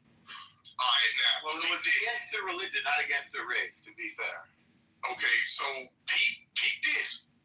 The KKK call themselves the Christian Knights of the Ku Klux Klan. So what you got to say about that? They're disgusting people. I think we agree. Muslims still beheading other people. KKK is the history. No, KKK is a group of people claiming to be Christians. People claim to follow the Bible. It is Claim to follow the Bible and have been killing my people for centuries. Yeah, they're terrible. By the way, they just put them out of business with a lawsuit, Mars D. I don't know if you knew that. They had their little bankrupted because of that. Okay, so why? Yeah, Franklin. Franklin, I can answer you. We're Americans, Franklin. We're not British. We declared independence eternal and forever. And as Americans, we are all brothers. And I'm not reading that to try to spread hate. I'm trying to actually frame Islam in the way that Winston Churchill saw it in the 20s, serving in the Boer War. It was his observations about their laws, because there are Napoleonic laws, there are Mohammedan laws, there are Thomas Jefferson laws. And I'm just saying that law is the joy of the law is strength. And that's why we voted for Donald Trump, because I think we have been lied to for 25 years personally, but I think Donald Trump as an executive and as a manager was the best option at the ballot box. Kamala Harris, Tim Walz would have been epic failures for global security, American security, and for our well-being economically. They are incompetent fools, and Donald Trump is a superior intelligence to those incompetent fools. I am complete. Alistair, can I ask a question? Do we want to do it? Alistair, can I ask a question? I hear Xerxes. Go ahead, Xerxes. Hi. A female voice. Yeah. I just wanted to ask a question about the quote that you read, Alistair. Go ahead, ask your question. You said this was after Mr. Churchill's contact with what and when? Because I'm pretty sure this... I'll pin the link for you in the chat. There is this thing called Google. You can use your little fingers to type in Winston Churchill quotes about Muhammad law. I'm putting the link in the chat. Go ahead. No, that's cool. No, that's fine. Kevin, where did he say this? It's a fair question. If you know. I'm putting the link in the chat where I just read it. Please hold. All right. You're gonna check. Thank you. Okay, he'll put a link in the chat. Okay, sir. Okay, thanks.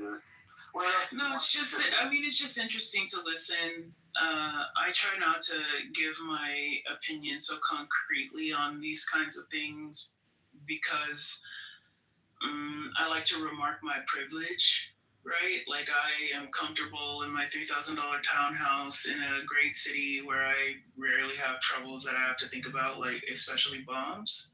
Right, so I think it can be. We're coming to dinner, by the way, so please put your. Come on over.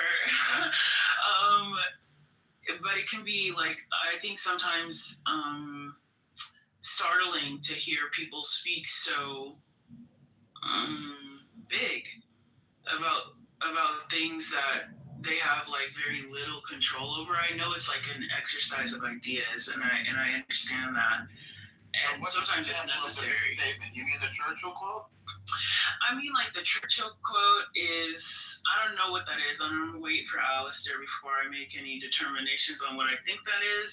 But like, you know, statements from like people like Dave who, you know, don't live where I live and maybe are under a different amount of pressure to think about these things versus, I can't remember what the woman's name was who went to a meeting.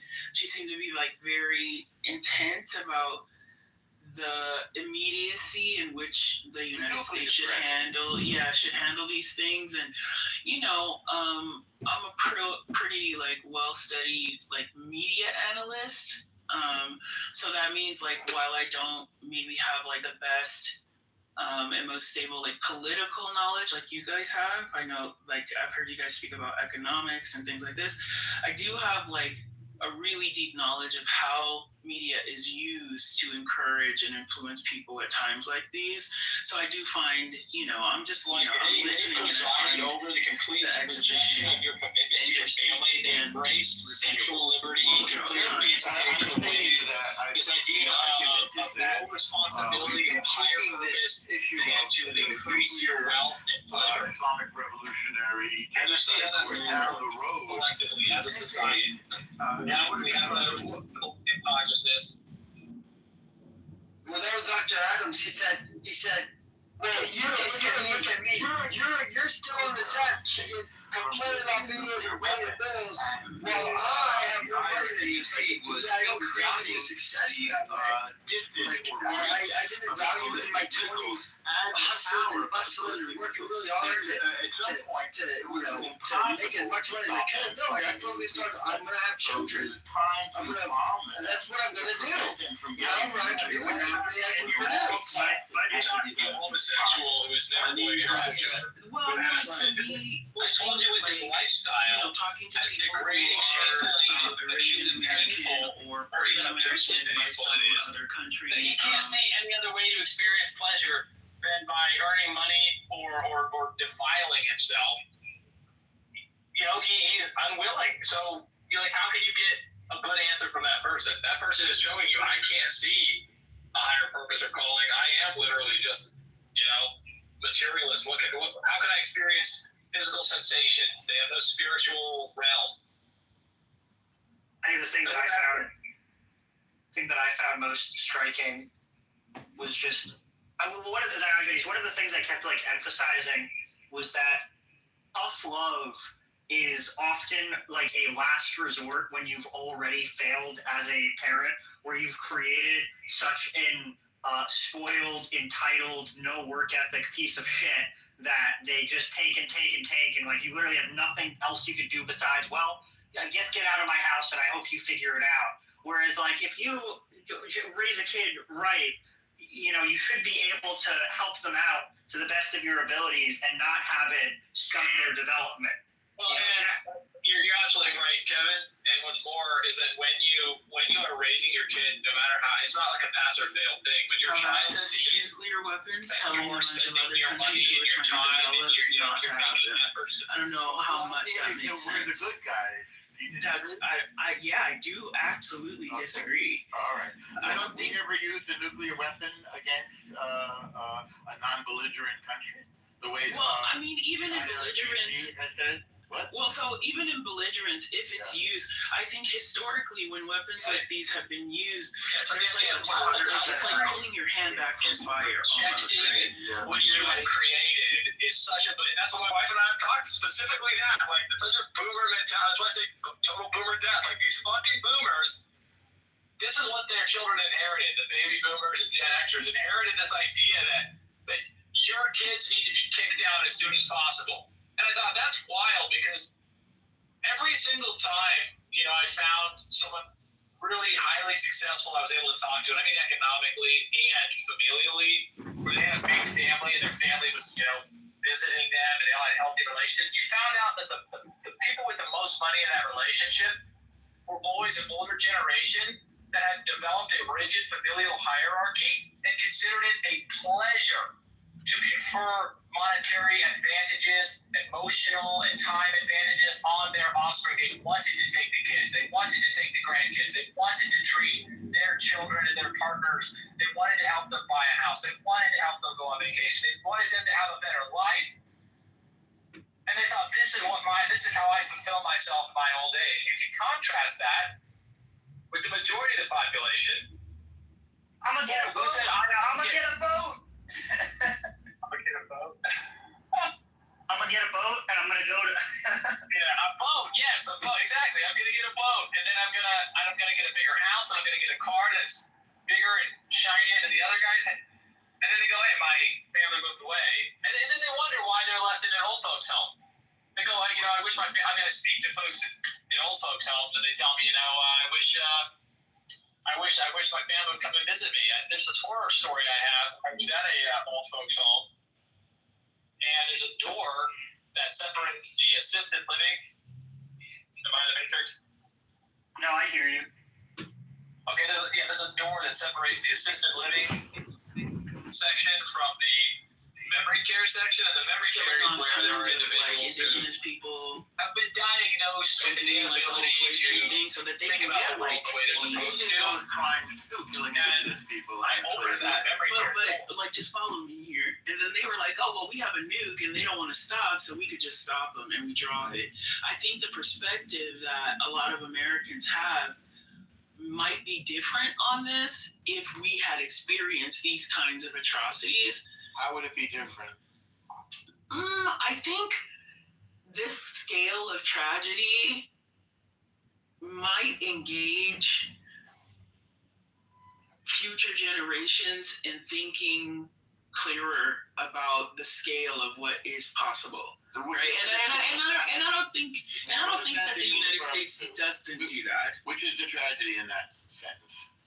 Like Nagasaki, or you know what I mean? Like, so like if that happened on our land and we knew it as our American selves, it was taught to every generation after, we grieve it. It's a part of us, despite you're anti-genocide, right? I'm sorry? You're anti-genocide. I mean, as much as I am misanthropic and absolutely hate the flesh bags that are called humans, I am anti-genocide, yeah. Oh, you hate people. I do hate people, I really do. I think her primary argument is this. Russia, France, UK have nuclear weapons. This is totally unfair based on political correctness. Human equal right. Every nation should deserve the right to have nuclear weapons. That is. Yeah, and I will say this on this argument, right? I think that we got Ukraine to disarm, right, with regard to nuclear weapons, based on our commitment to protect them from Russian aggression, which Trump is trying to waffle on, right? And so, with the example of the Ukraine, and that the Ukraine can't count on the United States to honor its commitment.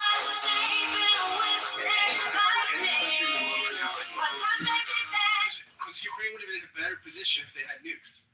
And so I think, this is, if we want to proliferate, if nuclear weapons are really a problem, and proliferation is really a problem, then we've made a huge strategic mistake in Ukraine, because we've said basically the best thing for your security is not to trust the United States, but to get a nuke. Well, you're right, Scott. We're like, what, 20, we're like 30 plus years too late, right? It's been a while since Ukraine's given up the nukes, and that was a strategic flop on their part. And other countries aren't going to make that same flop.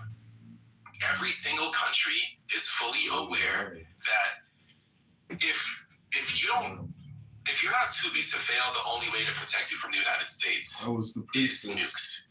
In terms of America's ability to bully you, I'm a child of the empire, so when America bullies and it benefits the people, I don't mind. But I was saying, in terms of like the geopolitical conversation, having nukes is really the only way that if Iran gets nukes, which they won't, but if they did, I would be afraid for my life.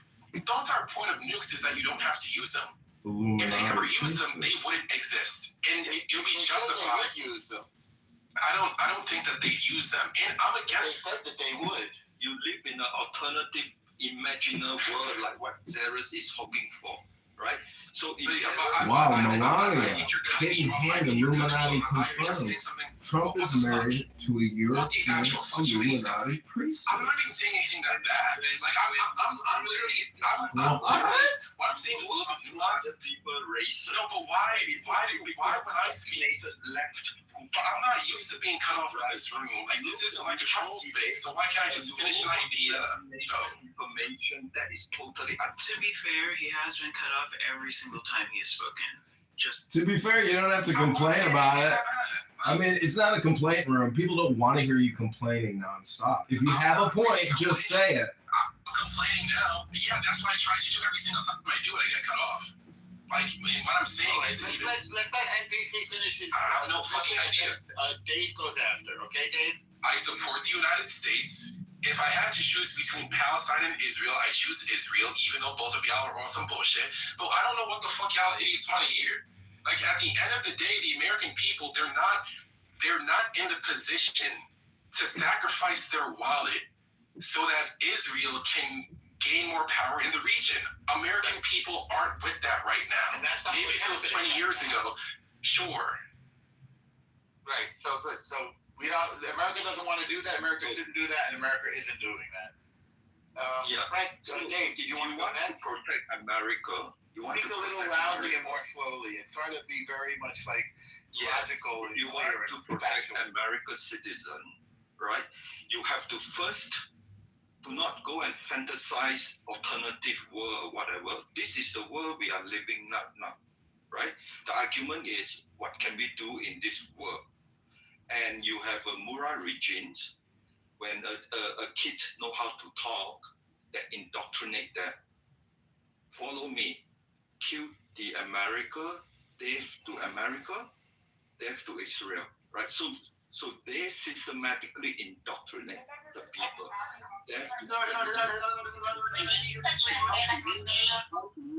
Actually realize this, right? So you have to make sure the West do not believe this is happening, so they have to indoctrinate the West. We just talk for fun. You can come up with imagination world. We're just singing for fun, right? And now they are making progress, right? Since 47 years. To destroy America, you must have a missile delivery program that can reach America, right? Then you must have enriched uranium. And during the negotiation, they say we have 460 kilograms or 60%. So this is all coming from them. But they are, since 47 years, they know in order to achieve the goal of destroying America, they have to indoctrinate the American, right? And the Middle East put a lot of money to the university and all this.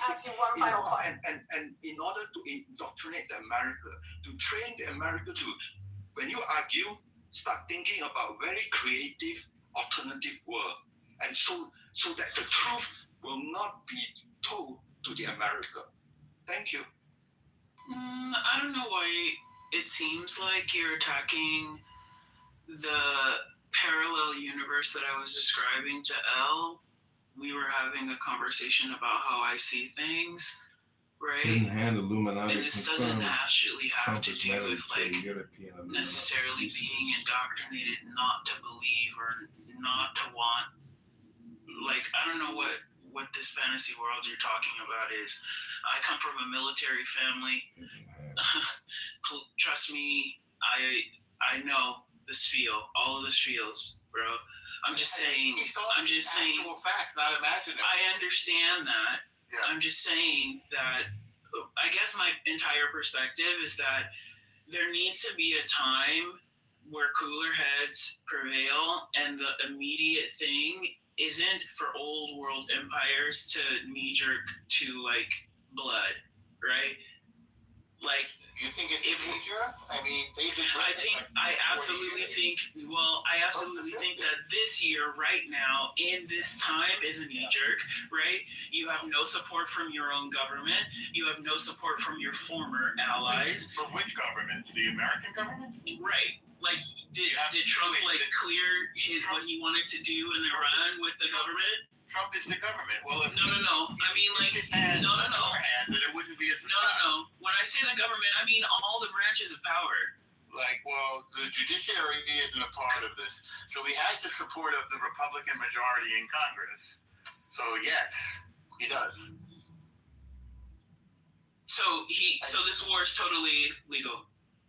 Of course it's legal. I mean, well, technically, the war, the reason why they're trying to I'm sorry, I can't hear more than one person. They're trying to legalize it because they're trying to say that the war never ended. So ever since the hostage, in terms of legality, Trump can finesse the legality. But the legality for me is the least interesting part. The reason why they attacked right now is because they thought that the Iranian regime was the weakest it's ever been, because they felt like their citizens would help them overturn the government as soon as the U.S. went in. That's the reason why. They didn't go in. They didn't. But like the whole entire pretense. My thing is that the pretense that you guys are using is a lie. And you don't. It's a lie. I didn't invade Iran. No. The pretense that you guys have been pushing in this room is a lie. Yeah, that's your projection. Unfortunately, that's just like your opinion. And a lot of people think that you are a liar. Everything you say is a lie. You're projecting. NBC, when Witkoff started the negotiations, the IRGC said we have enough nuclear material for 11 bombs. So you're saying that the regime is lying too? Everybody's lying? No, but they didn't invade. What I'm saying is that the reason why this happened in the way that it happened this year, the reason why we overthrew the regime is because of nuclear weapons. That's the reason. No, it's not. Sure it is. Yeah. What's the problem?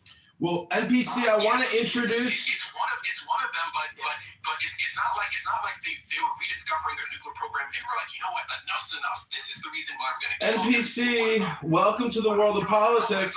Hello? NPC, this is called reality, aka politics, where all communication is either projection or politics, or it's spam, or it's hypnosis. Communication is what we're talking about here, and unfortunately, you have to admit that what you're saying is just opinion. What we're saying is just opinion. I don't believe you can actually even tell us the difference between an opinion and a fact. I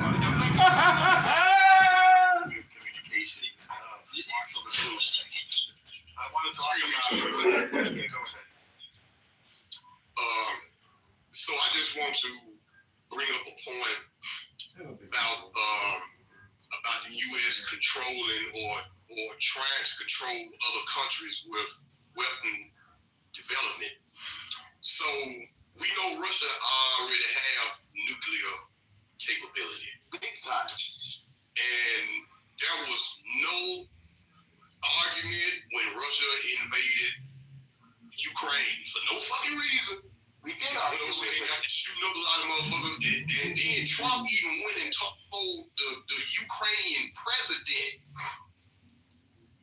sit down, basically sit down, shut the fuck up, and sign this peace treaty and let us come on in and take your resources. But because Iran ain't with that program, now all of a sudden it's a problem. See, the U.S. pick and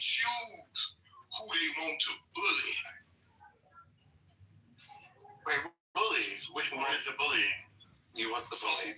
The bullying is like I'm saying. So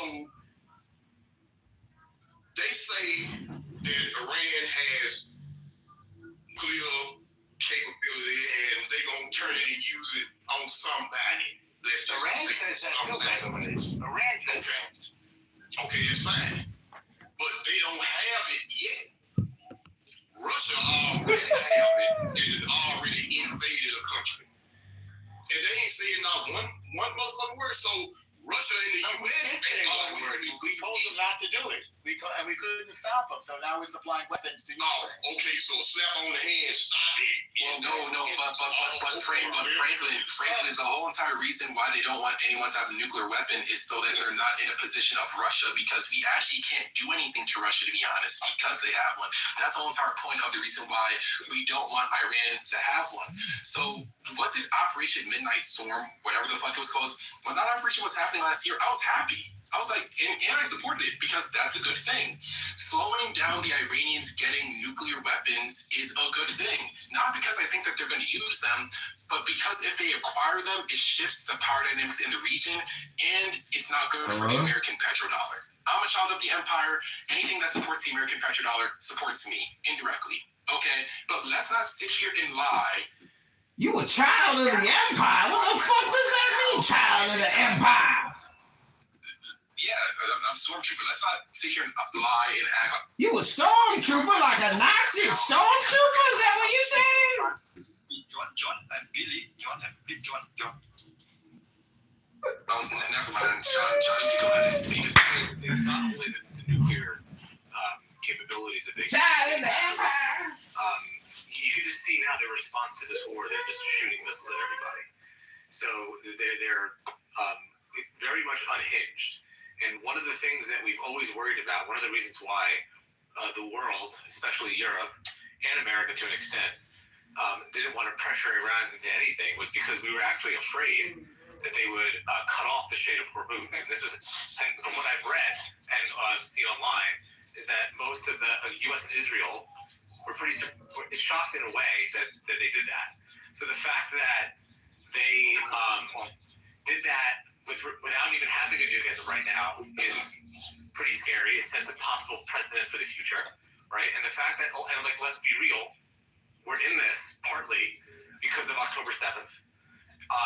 They are setting up proxies there and all over the world that want to attack not just Israel, but our interests as well, right? They are the reason why October 7th happened. The only reason, the way that they wiped their hands clean is because they didn't know a date. They gave them funding, they gave them knowledge about how to create missiles, they gave them all the spy knowledge that they have. They've been fronting on Hezbollah for 30, 40 years. And all of a sudden they're like, oh, October 7th? Oh, what a surprise. We didn't know it was going to happen. They knew exactly it was going to happen. They just didn't know a date. So they separated themselves from it. They're bad people. They need to be removed. I know the war right now, which is like probably the biggest psyop that they've created, with their Lego AIs on YouTube, a bunch of 20-year-olds in Persia have made us think that this is a useless. No, let him land. These people need to be removed from the earth. I think it should happen now. And if you just let it happen, it'll happen, and we'll have a little bit of a hurt in our pockets for a while, for a little bit, I think. But these people cannot be in power. And if you could just finish the job, which we can, and it won't be nothing. Not everything's like Iraq. Not everything's like Afghanistan. Not everything is like those wars. This is different. And these people are really horrible people. They kill their own people. They rape their own people. They've been doing it for years and years. They've threatened us, America and Israel and the West now for years and years. They need to be removed. And the biggest psyop in the world is the fact that we're even having this discussion. Like, oh well, are we losing the war? I don't know. Like, did Netanyahu push Trump into it? It's insane. So that's all I'm saying, and I'll give the mic to someone else. So thank you. Franklin, did you want to interject something? Franklin, I saw you come up before. All right, Dave. Can't hear you, Dave. Much louder. Okay. I mean, the topic is Trump must not resign until. Sorry. What I'm trying to say is, what John trying to say is, according to the topic here, John want Trump to finish the job, so resignation is out of question. John, is that your thesis? Yeah, this is like enough already. Like everyone's saying this takes away. Also, but by the way, the fact that Iran is keeping the focus on them. Hey, look how bad the U.S. is. Look how bad Israel is still. Oh my God! Look how we're the victim. We're the victim. That's what they're saying. We're the victim. Look at all this destruction. They're not even showing the destruction. They're just telling you about it, right? So like it's all a psyop. We're all falling for it, and we're all unfortunately voting in people. We're starting to that are becoming more isolationist. All of the major podcasts from the left and the right are always talking about this. They're taking away from every problem that we have domestically, right? Affordability, real estate, gun laws, abortion, rights being taken away there. It's all being sucked out because of what's going on over there. So if we were able to finish it and finally put this to rest, we were able to focus on what's here instead of having these conversations that are going circular. So what do you call finishing? What you call fishing? Getting enough time for at least them to be so weak that hopefully the Iranian people there can do something about what they have, or for them to be either regime change or that they can be so weak that they can't do shit anything else. They can't arm their proxies. They can't shoot ballistic weapons to Europe, which they can now, and they don't. And they answer to us and the rest of the world. They don't answer to anybody else. So wait, are you saying like? I'm so sorry. Like, is this funny to you? Is this comedy? I think it's hilarious too. I think it's funny you're laughing. Did you get that? Did you get that information from me yet, Alistair, or was it in the chat? I'm sorry, I missed it. Another creative alternative work. Yeah, trying to belittle me won't work, but I just don't know. Yeah, I put the link in the chat. The part that you said, John, about like focusing on like things that are plaguing America, right? Like finishing this so that we can focus on us, right? Basically. I mean, that's what a lot of people are saying, right? Why are we, quote unquote, all the terms now, giving money to Israel? Why are we going to war? Blah blah blah, right? Because it's taking away from issues here, correct? That's the overarching theme, at least in the podcast world, and where people look at a lot of information.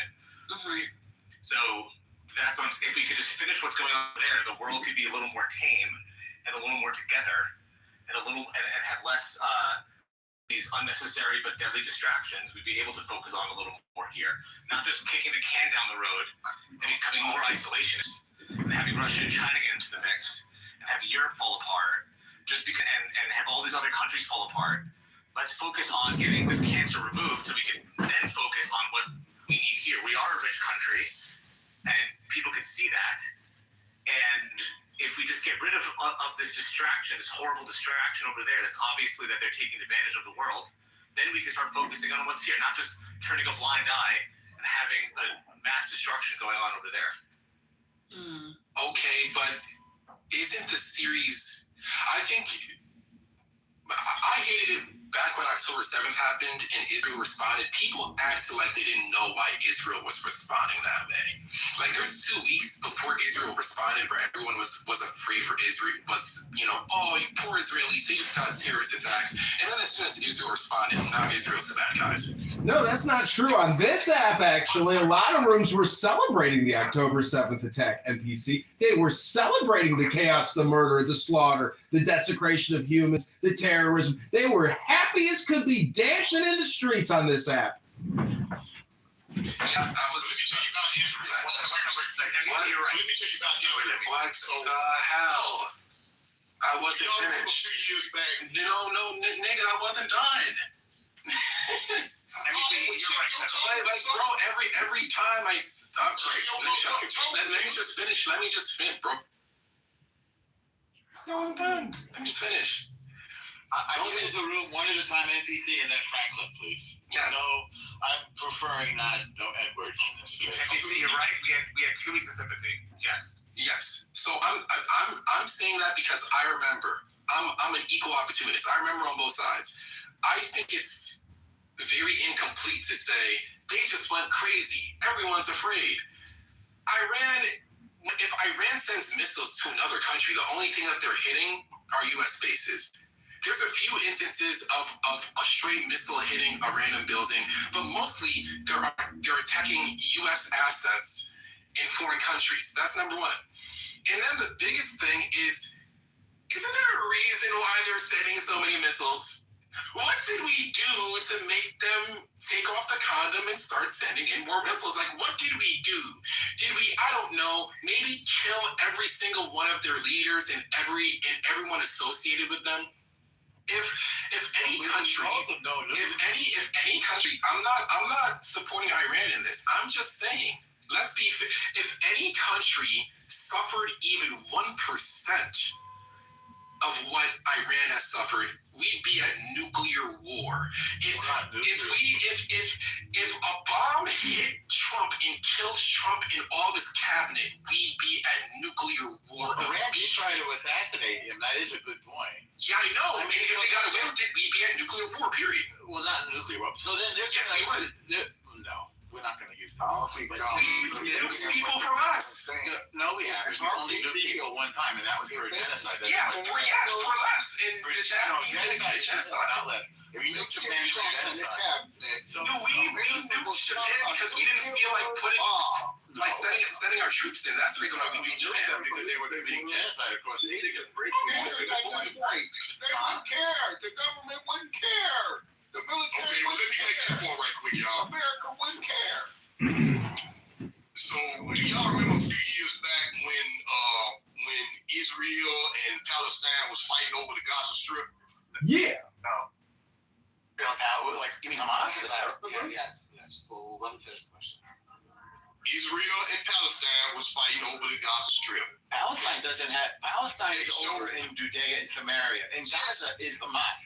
Whatever, but it was the Gaza Strip, so you know what I'm talking about.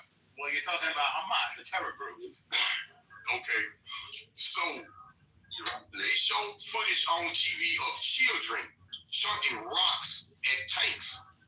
Okay, they shouldn't do that. The Israel soldiers gunned them children down.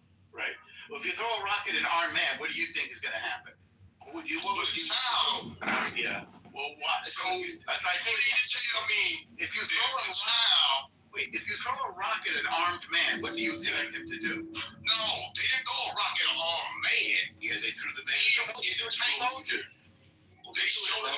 So when you condone killing a child because they jumped on the I asked you a question. If you throw a rock at a soldier, what do you think is going to happen? I just gave you the indoctrinate the children in Gaza. The whole of John 1 to chapter 1 was also bullying. You think they're going to take away their lollipop? Why is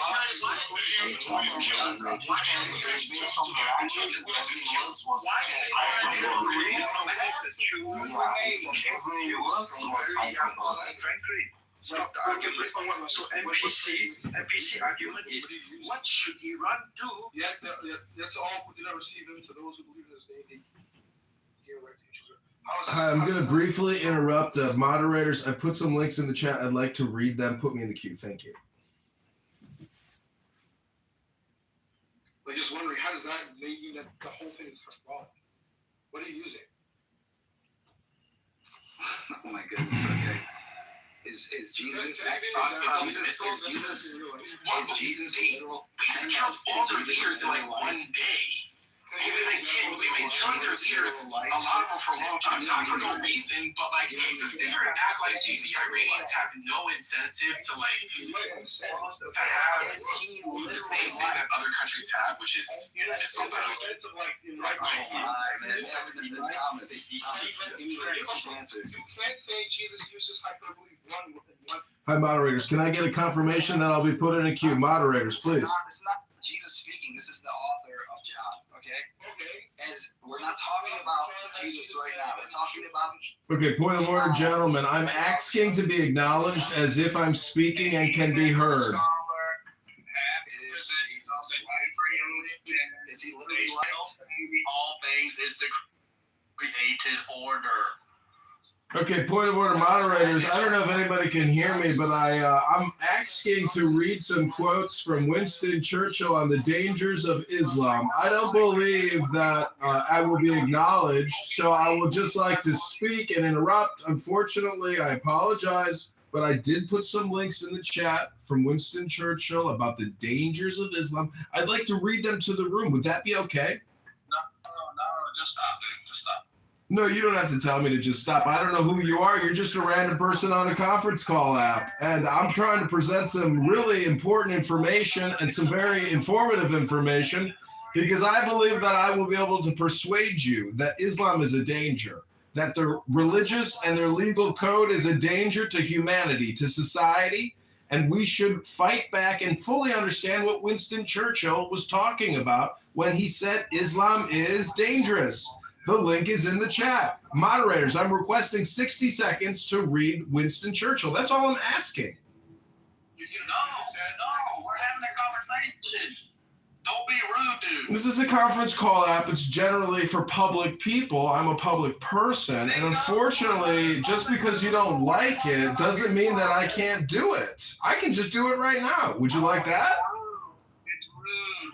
It's not rude. It's what I'm interested in. I think you'll like it, actually. It's not about being rude. It's not about me. It's about trying to provide some informative information. Okay, how long will you be? I want to know. That's why I was asking to be put in the queue.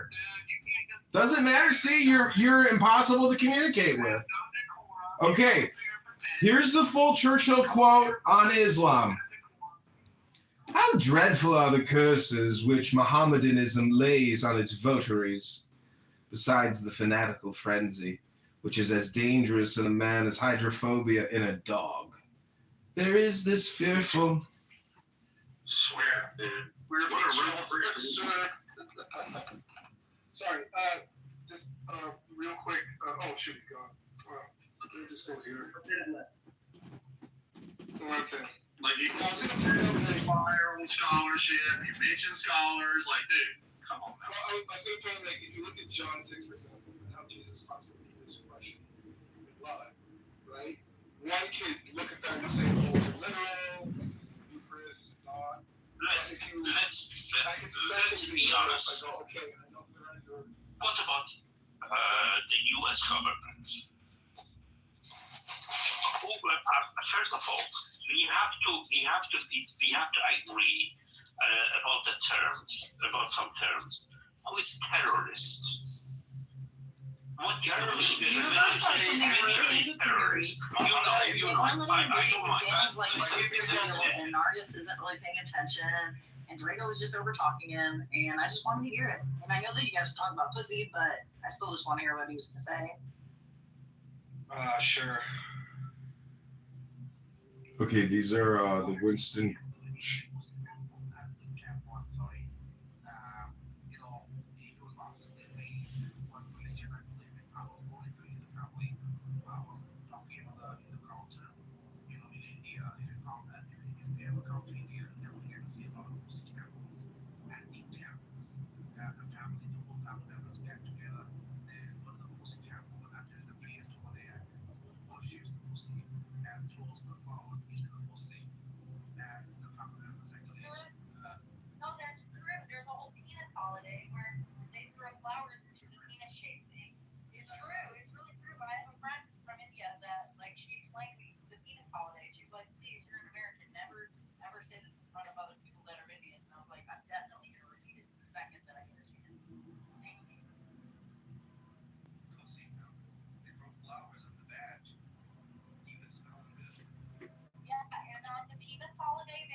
They say I could destroy your civilization.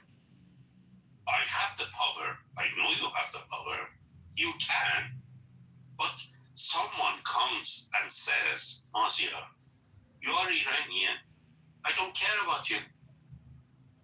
You are against the Iranian government. I don't care. I could destroy your civilization in a night. Okay, One night. Marcia, there are many Iranian, freedom-loving Iranian all over the world, all are thanking Trump right now, right?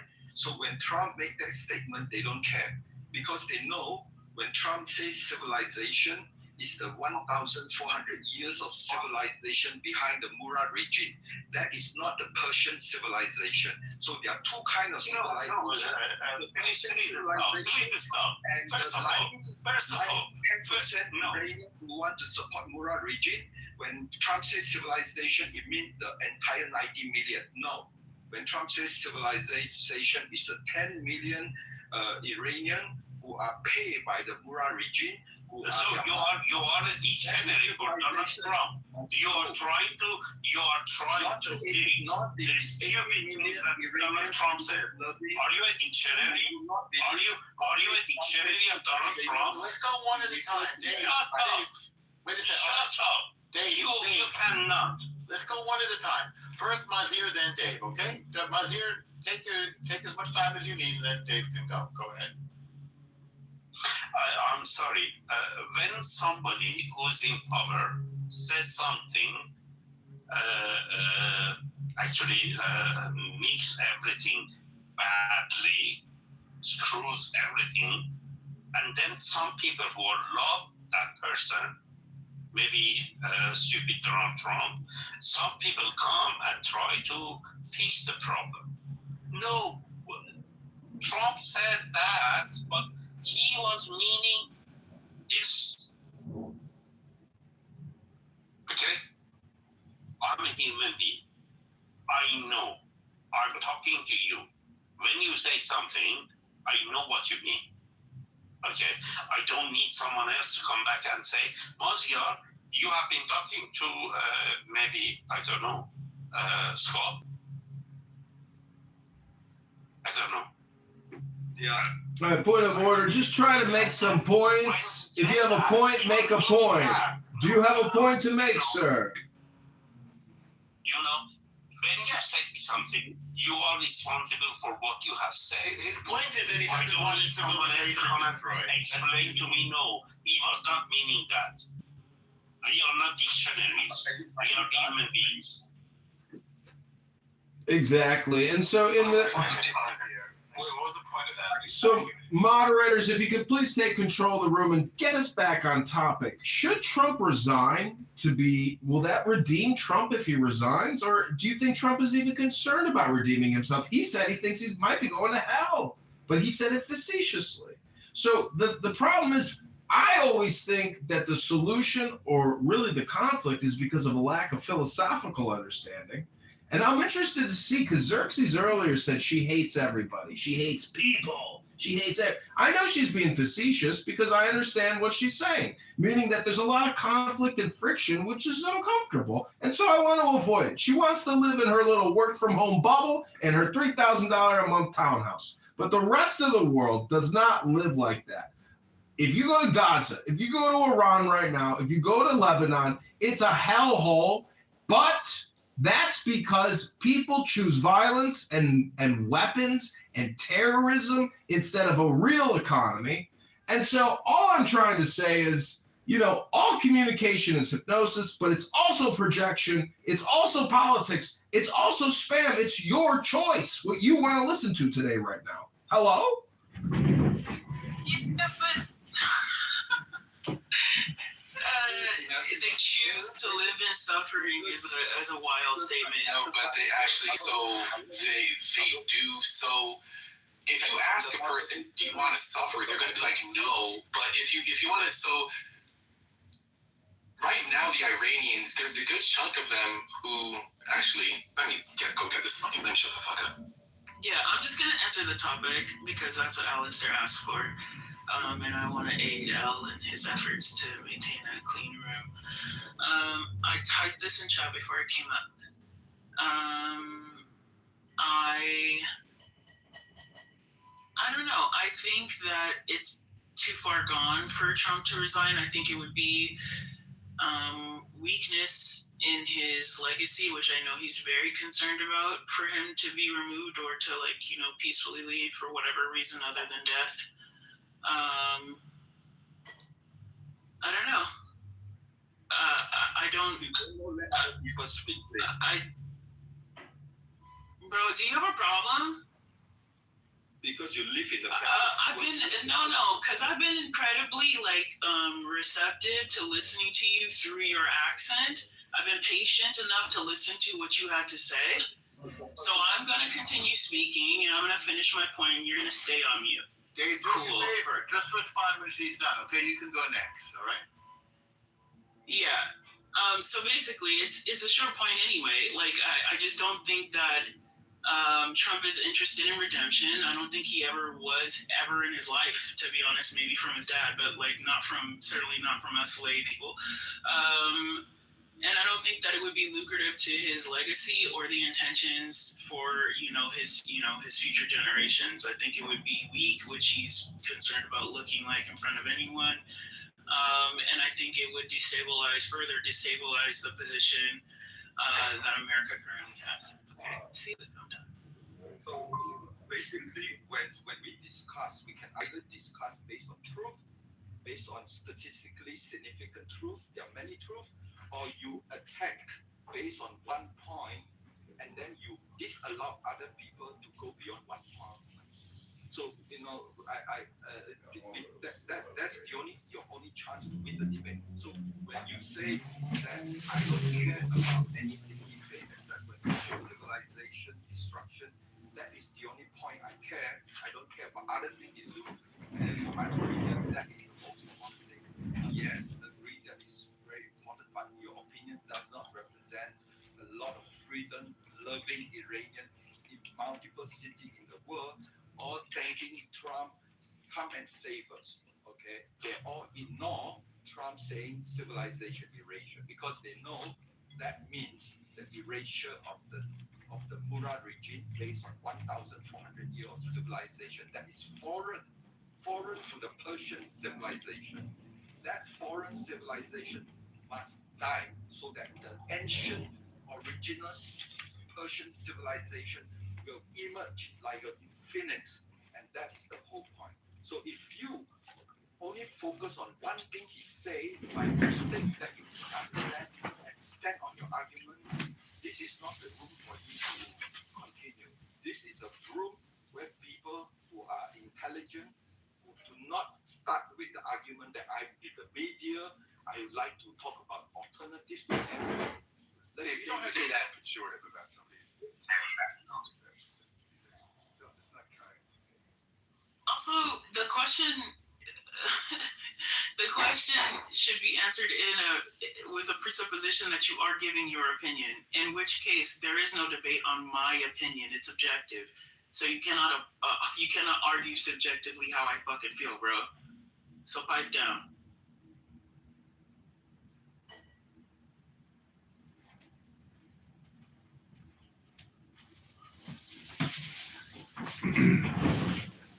What do you mean people can't argue against you subjectively? The entire conversation is always subjective. This is obviously, subjective, not objective.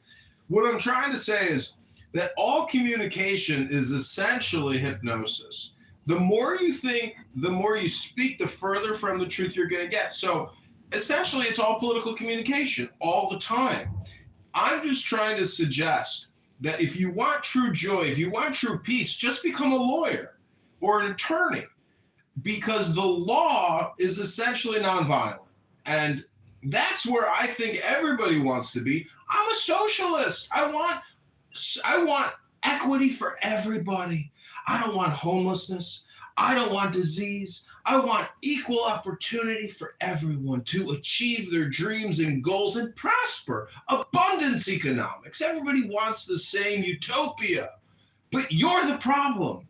It's people like you who refuse to see philosophy as the solution to all of your own personal dilemmas. Therefore, you're polarized with political propaganda. It's up to you, though, to choose philosophy over your own bullshit. I am complete.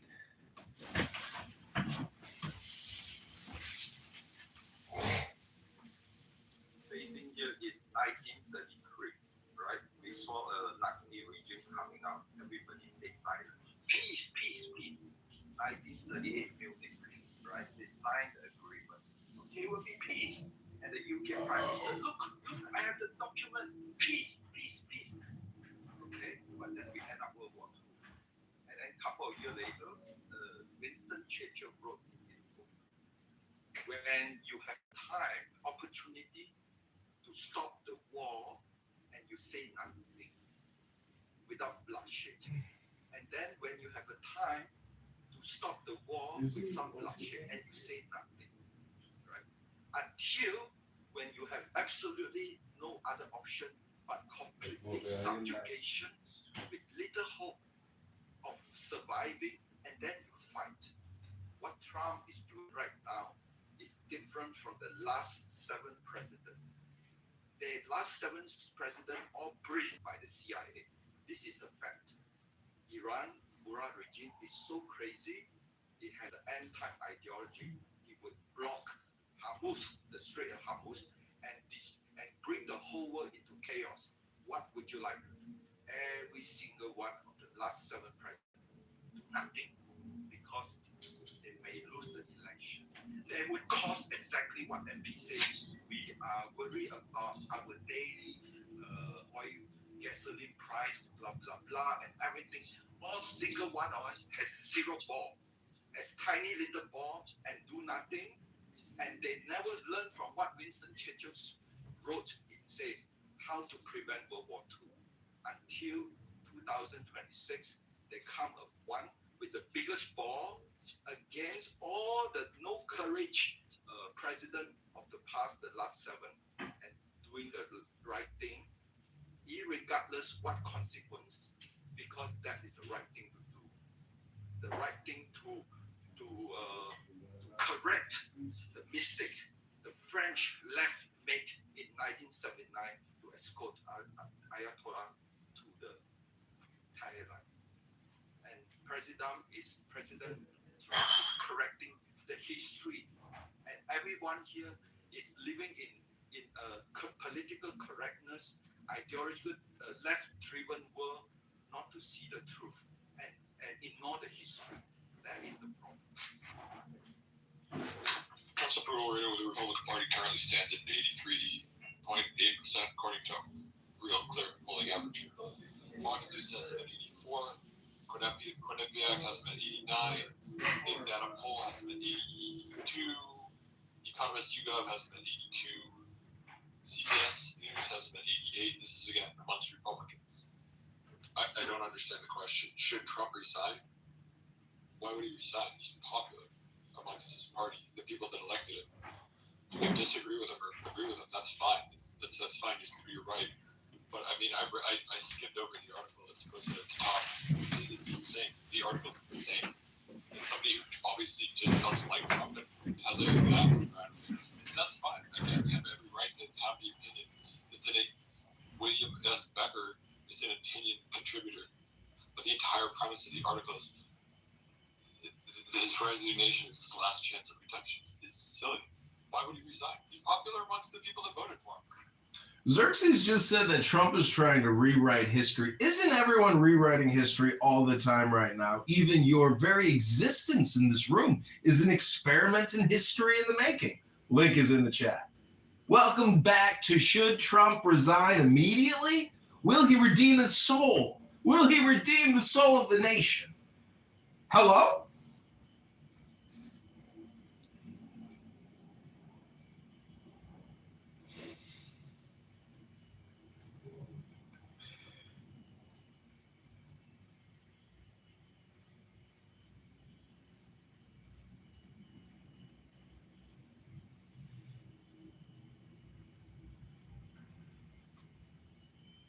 See, what I think a lot of people are trying to say here on this app, if they believe in the apocalypse or the New World Order or some kind of far-out religious interpretation, because there's a lot of people in cults, let's be honest. I mean, I've seen crazy cult videos, and these are people who, in my opinion, are isolated. They don't have access to information. We're all very lucky to have a social conference call where people from all around the world can come and complain.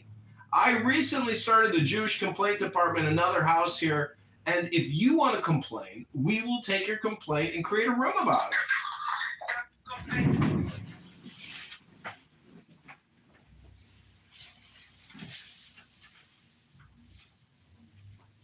What is redemption anyway? What the fuck are you talking about? He's preaching. Dude, he's preaching really.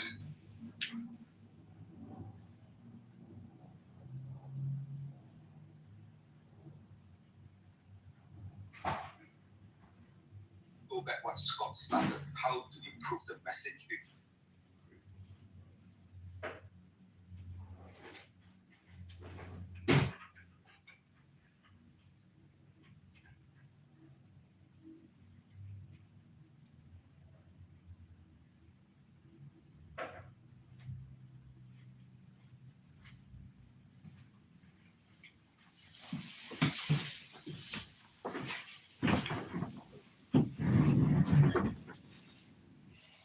So if anybody knows Trump's personality, and you've even seen the biographic film about him and the 3 rules of his world-famous lawyer, Ray Cohen, you will understand if he implements the 3 rules of Ray Cohen, Trump can't be stopped. He's a bullseye. Nothing stops a bullseye. And so if you hate Trump in your heart, it's my opinion that the orange president and his blonde wig and his blue suit and red tie could be your moment of enlightenment, of liberation. I know many Trump haters that live with pain in their back. They live with pain in their hamstrings. They got bad hips. They got shoulder pain, elbow pain, arthritis all around the body. But if you were to use Donald Trump as your path of liberation in the same way that you could use the Buddha or Moses or Muhammad or Krishna, Donald Trump could be your moment of universal enlightenment. You think I am joking, but I am being absolutely serious. And if you think I'm being a comedian, you should understand the rules of communication, the principles of communication, that all communication is hypnosis, and all communication is magic. All communication is politics. All communication is hypnosis. All communication is projection. And all communication is spam. And it is your choice to listen to me screaming into my phone on a conference call app. It is entirely your choice right now to listen to me talking to you. You could hit the leave button right now, but you choose to listen to me. I am complete. I have landed my plane. Now do it all again in German. Yes, please. Sprechen Sie Deutsch?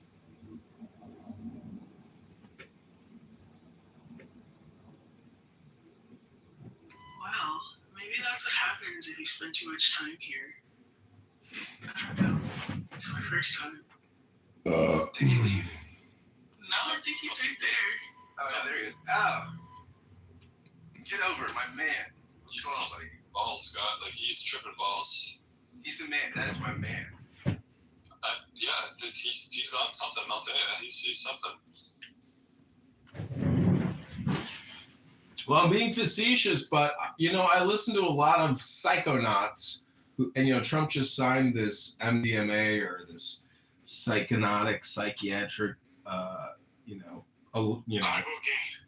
so what I'm trying to say is that basically it's supposed to treat severe depression, and I think there are a lot of severely depressed people on Clubhouse.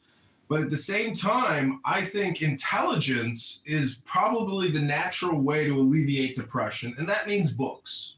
And in my PTR, I have a book, which is the Isis tablet, which is a hieroglyphic ancient papyrus, or actually it's a copper bust plate. Anyways, it's just art.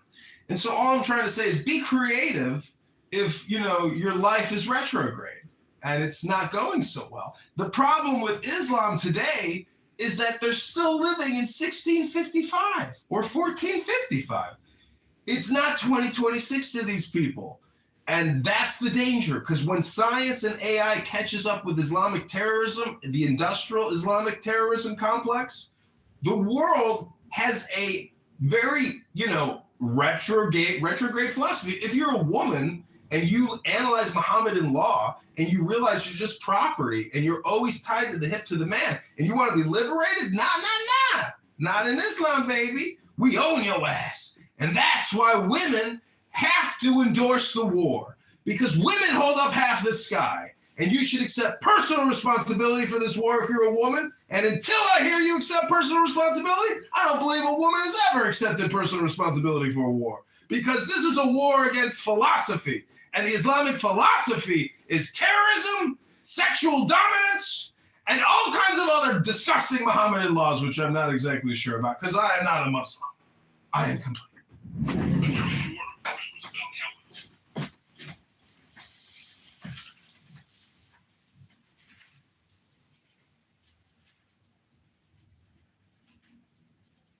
So you just mean the women of the GOP then, right?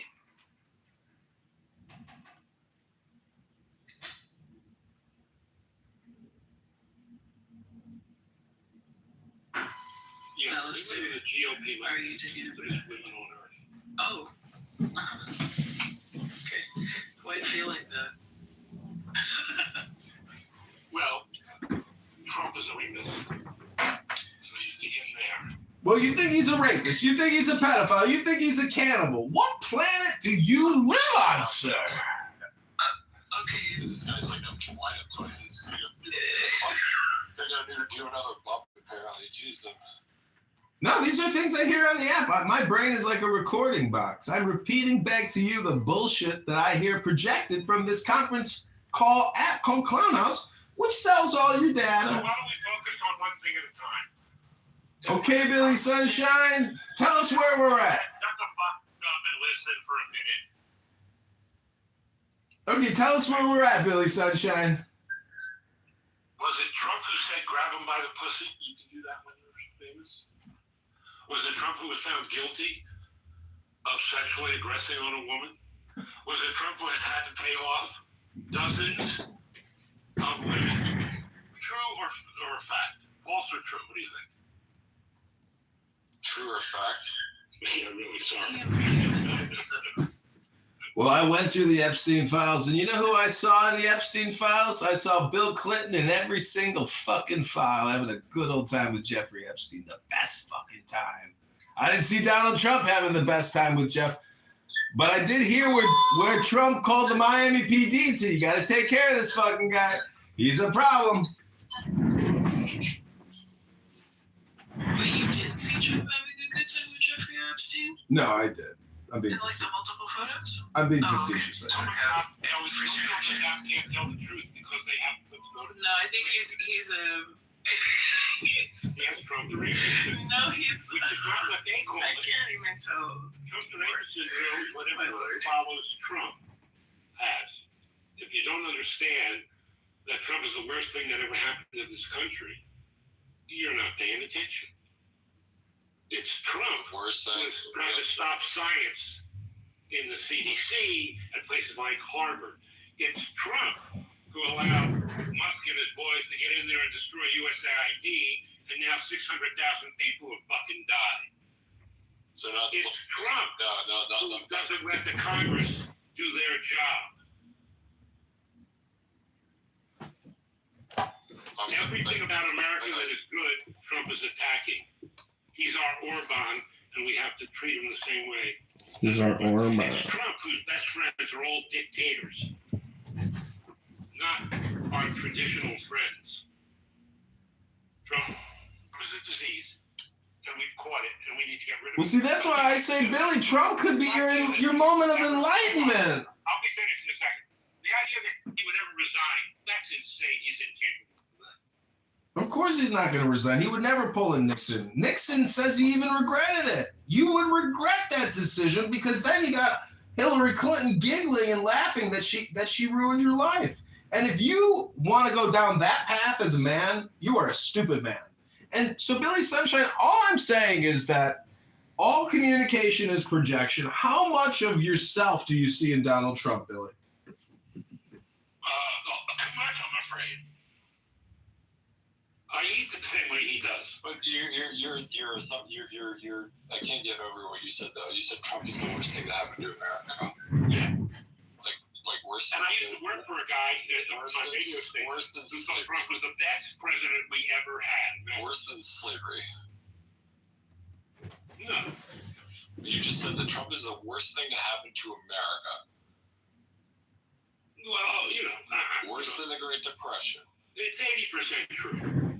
Everything I say, I like to make strong generalizations, so let me remind you that the 80-20 rule is always in effect when I'm speaking. Okay, fair enough. Yeah. So he's not the worst thing. No. Is he a thing? Is he a threat to democracy? You answer that for me, then. Billy, why don't you just tell us if you were the president? Well, you need to start paying attention, my friend. Billy, what? You know, I got a great question for you, Billy. You believe that he's a threat to democracy? Billy, let's just clear this up once and for all, Ben. Billy, if you were the president. Stop with the bumps and like fucking breathe for like. Oh, go to the mirror and tell yourself that, Ben. Billy, what I'm saying is, if you were the president of the United States of America, Billy, what are your top 3 priorities, Dr. Billy? Thank you.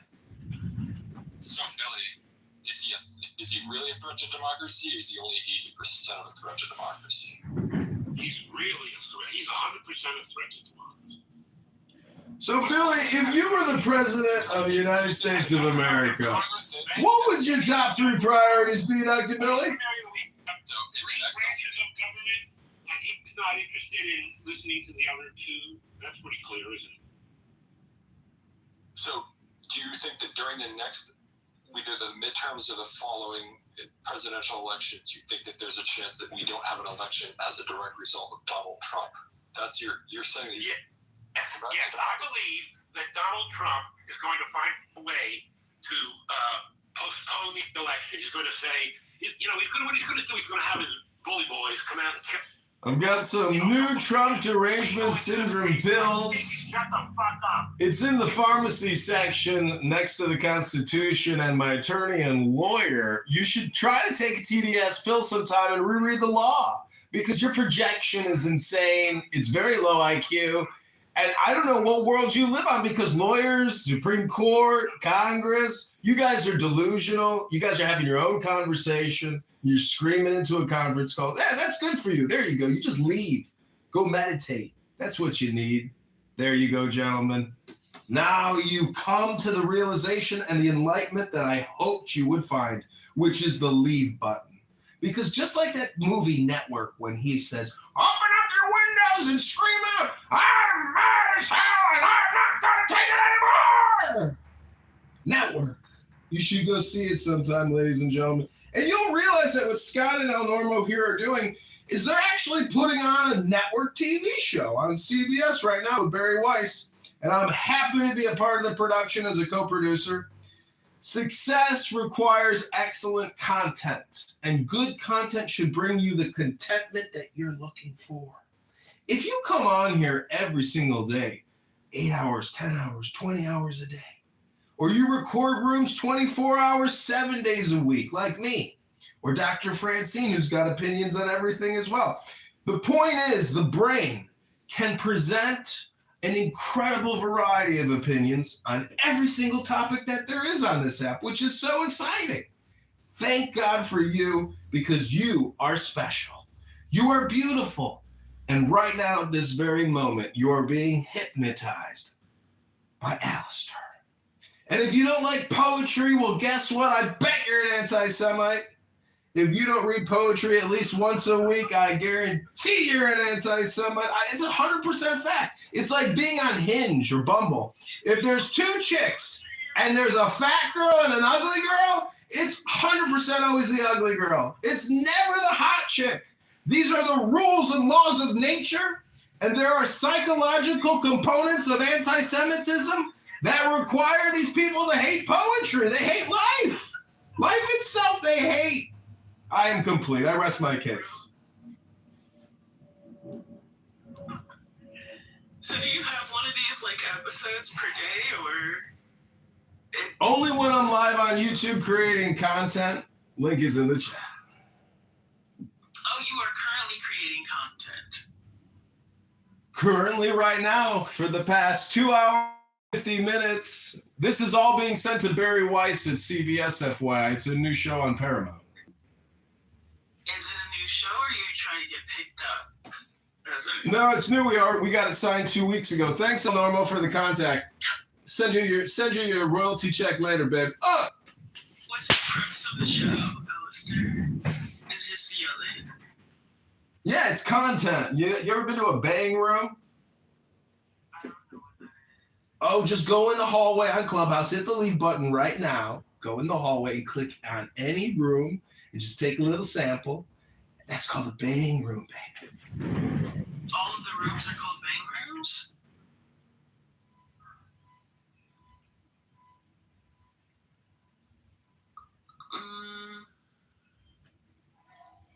I'm having a hard time believing that this was pitched at all.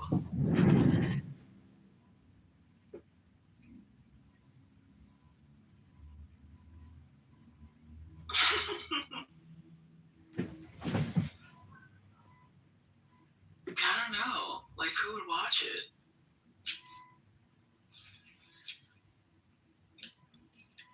Especially on CBS, because they watch that. Well, see, it's all about post-production editing. And so if you've ever seen Seinfeld, a lot of people watched that and said, why would anybody want to watch that show? That show sucks. But Seinfeld has produced over $10 billion in revenue.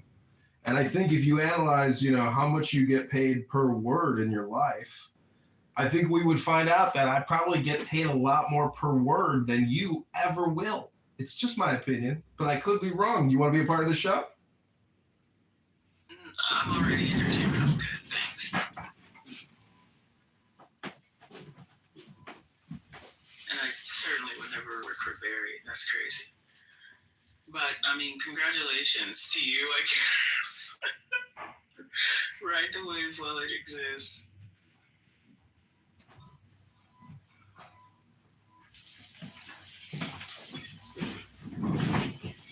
Okay, so Xerxes, let me ask you a question. What's your worldview and how do you describe economic philosophy? Again, the question is, what's your worldview and how do you describe economic philosophy? Thank you. What's my worldview? What's your worldview?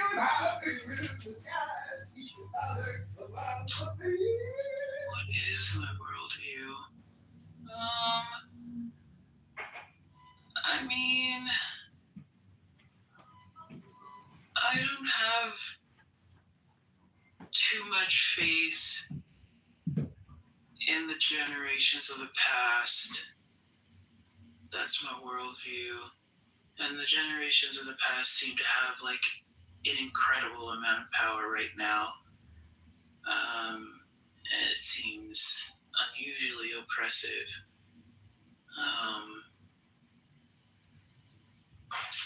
Like I said already, I'm misanthropic, so there's a disdain for humanity that I have, but it's just because, oh man, I've had so many examples of better humans than the ones that just collectively exist for the most part. It's kind of trash. And what was your second question? Economic what?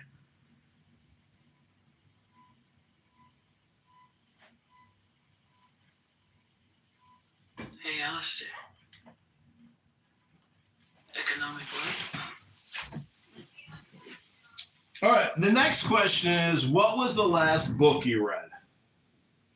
Oh, Frankenstein. Yeah. What parts of yourself did you see in the monster and in the doctor? Do you associate more with the doctor or more with the monster? Well, I think I associate with both. I think my tenacity and drive is, the parts of Victor that I identify most with, like, being thirst-driven with goals to like a crippling degree at times is something that's like pretty prevalent in my life. But I guess like because of my stature, I identify with the monster. At least in my younger years, because there's a lot of othering that happens to people who are like atypical. So like I'm like a giant, I'm like a tall woman, right? And there are linear threads in the way that the townspeople treat. Excuse me, Dr. Monster, could you try to be succinct? Our time is limited. What? Nobody else is fucking talking. You want me to be succinct because you want to like yell again, or I can do that for you. I can just stop talking right now.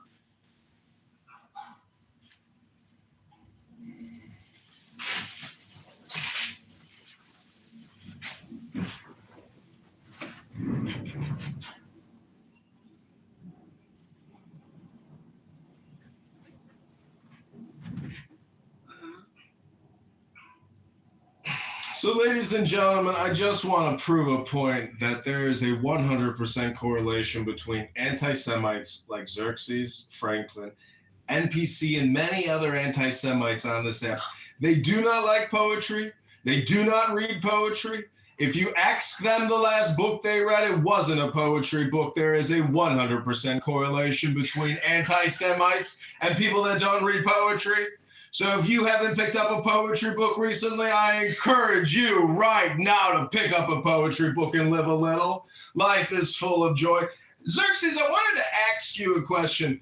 What do you think the word dialectic therapy means? Again, the key word here is dialectic therapy. What do you think the word dialectic therapy means, Dr. Xerxes? What is happening? Are you good, dude? Hello? You just called me an anti-Semite and assumed that I didn't read poetry. What is happening?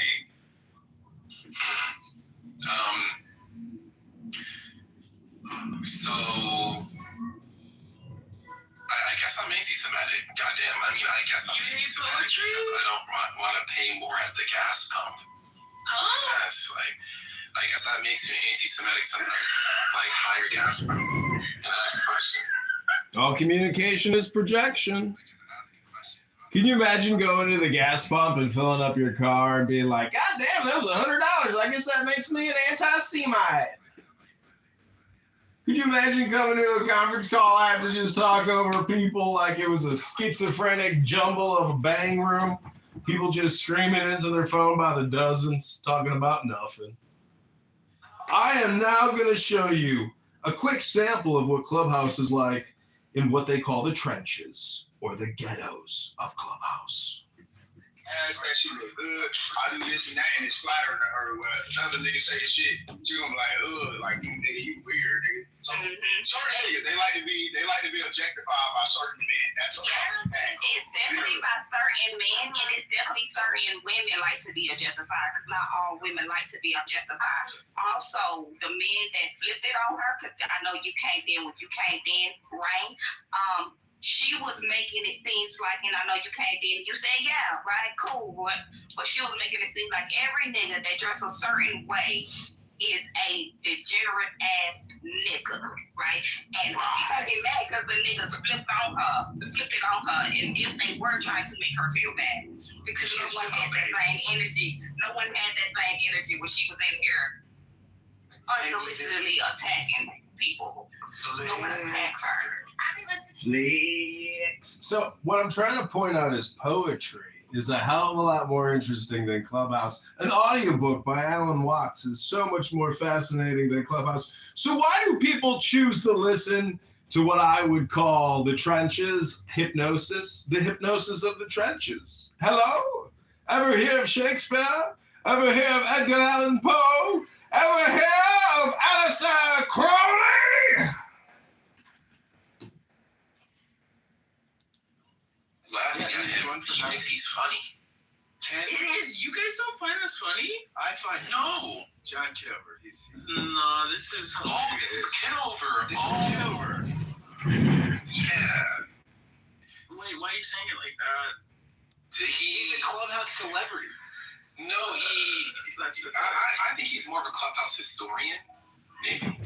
Because he records everything and he live streams rooms all the time. So he probably spends the most time on Clubhouse than anyone in this room. Oh my God. I got that from the 20 hours a day statement, and I was like, what has the time for that? But that's interesting. I guess maybe it'll be fruitful in hindsight for someone. Yeah, like let's say 10 years from now, you stop working from home and you actually decide to be somebody, right? I don't work from home, bro. Sure, it doesn't matter if you don't or not. It's just be the character. Okay, I'm working. So 15 years from now, you're a black woman. I'm assuming you're a black woman. That's your character. I am. Yeah. You're Kamala. Your hair is Kamala, and you're running for Senate. And Sean has a recording from you from today being an anti-Semite. So I think that's why, yeah. So he's the person who's recording you in the room when you think no one's recording you. Yes, correct. The anonymous feature, for sure. But, this is called capitalism in America. And right now, you see my gay emoji, Anon, in the audience. That's in a recording studio in a different section of my house with about 20 phones pointed at it. So this entire 3 hours has been recorded, live streamed, and it's entertainment. And if you take me seriously and you don't think I'm funny, well, then you don't know that you're part of a practical joke. This is the Bob Faggot Saget,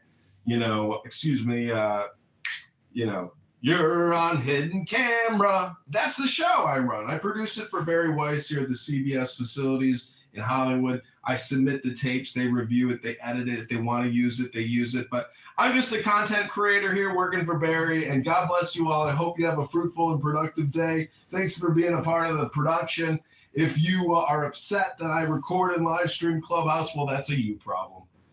That's definitely not a me problem. I am complete. It's crazy. I mean, it takes all kinds, I suppose. Although I guess I should stop asking questions.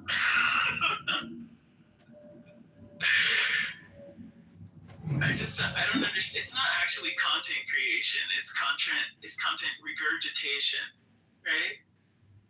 Yeah, it's kind of like when a cow barfs up some grass to eat it again, so it can digest easier.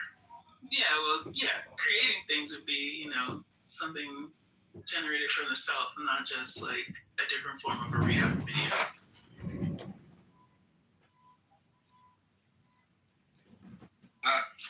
Well, basically, you can boil down life into 4 primary components: cause and effect, and action, and reaction.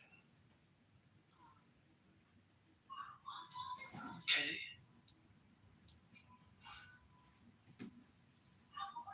Yeah, I knew something was off the way you were reading that Churchill quote. It was a little weird. Anyone who reads Churchill verbatim in 2026 has mental health issues. Like, no. Well, what's funny about that is Churchill was very popular even here in America. So to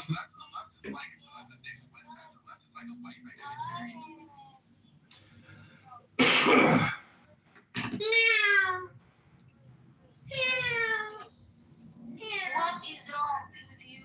Arista, please. What?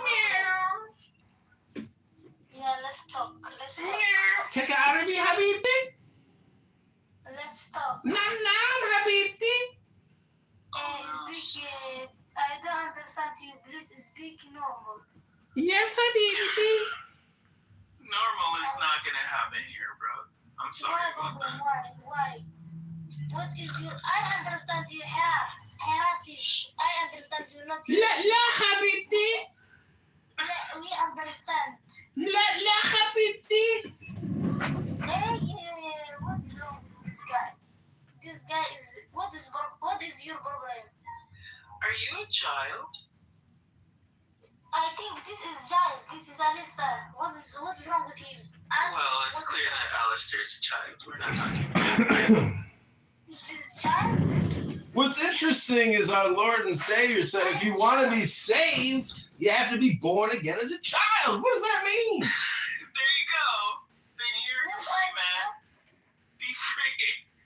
Yes. I want to also be free. Why only him free?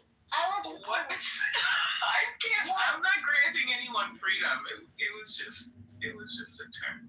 You say you be free and I am not free. What's wrong? Okay, be free, bro. I don't know. What?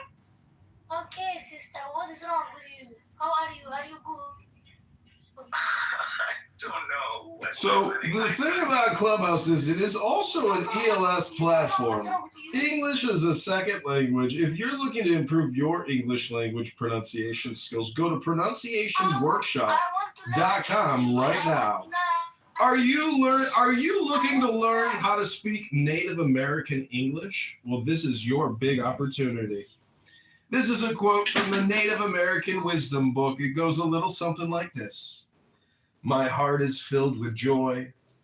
Repeat after me. When I see you here on Clubhouse, as the brooks fill with water, when the snows melt in the spring, and I feel glad, as the ponies are when the fresh grass starts in the beginning of the year. I heard of your coming when I was many sleeps away, and I made but few camps before I met you. I knew that you had come to do good to me and to my people. I looked for the benefits, which would last forever. And so my face shines with joy as I look upon you. That was 10 Bears at Yamparika Comanche.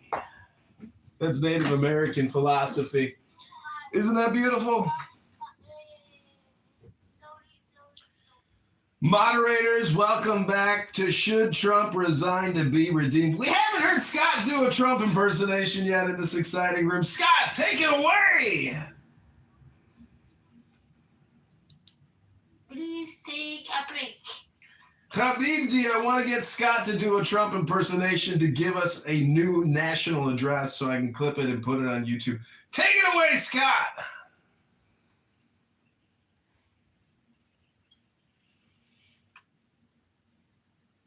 Take it away, Scott. Please take it away, Scott. Hi, Tati.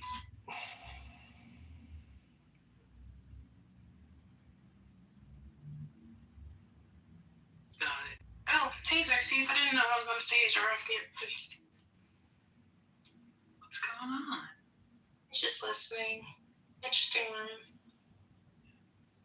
I know, right? Mm-hmm. Strange. Pretty interesting characters in here.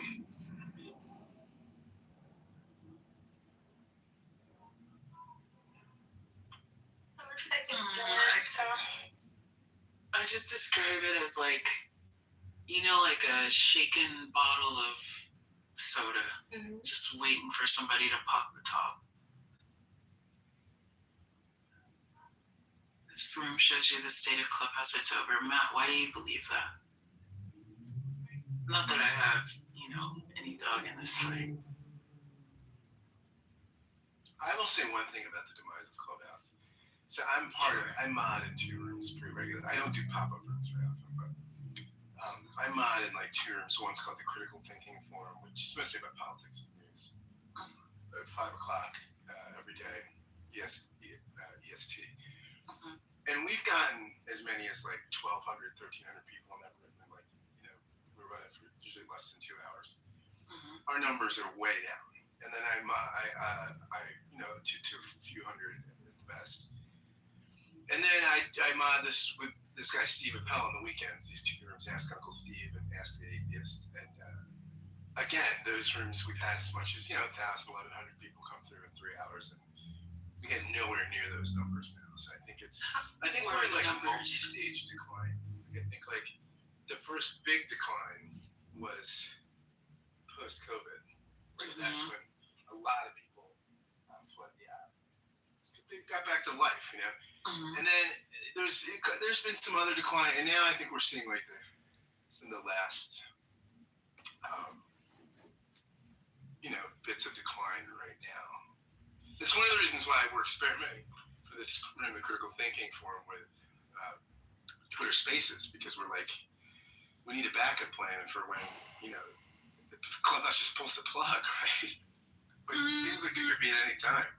Really? And like now that Clubhouse has started to monetize, I think that their shelf life is a a lot longer than. So you think that the premium membership will there's enough people to sustain it? I don't see Clubhouse shutting down anytime soon. And I think even without the premium memberships, it wouldn't have shut down. Because I think that we don't have, I don't think we understand how many people use this app across the world. Like they do a good job of siloing us, so we don't understand how big this app actually is.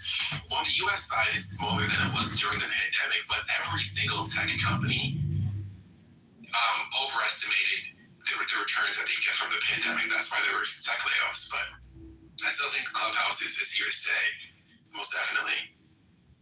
If it was going to fail, it would have failed a long time ago. I don't think it's going to fail to the point where they're going to get rid of the app. Nah. So by monetize, do you mean like the little coin system, or do you mean like the subscription model that Scott's talking about? Okay. Both. So buying coins and also having a premium membership, to me, that should have came out a long time ago if we're looking at their own money for their own sake. But I don't think Clubhouse is as down bad as we casually just say it is. Just given the fact that I've seen thousands of people in rooms, but they're just from Brazil. They're just from Ecuador. I don't think we understand how big this app is. So looking right now, and it's just like now, are 10 million people worldwide. That's what you don't know about Clubhouse. Oh no, I'm sorry. It's okay. I'm sorry. It's 10 million weekly active users. Right. Wow. I just got my K1. From I'm an investor, a minor investor in Clubhouse, and the major investors just wrote to us and told us that Clubhouse has 30 months more runway without doing anything. Oh wow. Okay. So almost 3 years without needing to monetize, but it is trying to monetize now with all these tricks. And it's never been focused on the United States. I mean, maybe in the very beginning it was, but it's a British app. I'm very proud to say. But it is worldwide, and they're thinking. The other thing they wrote in my investor letter is that they are looking for other places to, other countries to roll out. What do you mean by British app? What does that mean? I mean, let's stick to the topic. Dr. Francine. No. Should Donald Trump resign? Please. Is he redeemed? Should Trump resign? Okay. I mean, from like a Persian point of view, I can just say like the massive big rooms where you see like Persian people come in and like have discussions sometimes, like 3, 4, 5,000 people in there. So it's quite a political app. And I think you kind of like oversee this because you're using it as more like a social app. And it's like, oh, the friends you used to have like 3 years ago are not on it anymore. But it's growing on a political sort of spectrum where now everything going on in Iran, that's how people come together and share their views or unify or assimilate. And I think that's pretty good. Thank you. That's interesting, BB. I didn't know that. Yeah, I mean, you also have like big Chinese rooms. But the thing is, it's like, yeah, most people just see it as like a social app. But I think it's more like somehow, it's very political for many people. Why are you giving me thumbs down? Because you said there's big Chinese rooms. Yeah, I've seen big Chinese rooms. When's the last time you've seen them, though? Well, I mean, yeah, I mean, I see more Persians right now, but I used to see bigger Chinese. Okay, but like, so for instance, like, I think there's too many black rooms at the moment. Like, I stay away from those because it's like they're always discussing like women's hair and like how many people did you sleep with or crash outs and stuff. That I don't find that particularly like fruitful or like I'm not really interested in Well, that. I don't know. As someone who's black and agrees. But at least there are some people. Hey, ma'am, do you know what I'm saying? Back up. What's going on? That's Seriously. what I'm saying. You're speaking and going on mute. You're speaking and going like, what are you doing right now? Shut up. You're talking during people's submission. Yeah, she was talking. You interrupted. No, I'm gonna respond. She was talking first. Said a lot, stupid. So I'll beat your ass. I'll beat your ass. as someone who agrees. Meet me outside. How about that? I think that only an ignorant person would say they're all about hair and function. Because even though I think it's too many black women, they're not all about the same shit. They're about everything. I just left. I mean, who cares about black women? Ma'am, shut the fuck up. I just left a black room that was about stocks. Before that, I was in a. What did you learn? That was about baseball. Wow. How much money did you learn to What make? is that? There's a room. And then before that, I left a black room about baseball.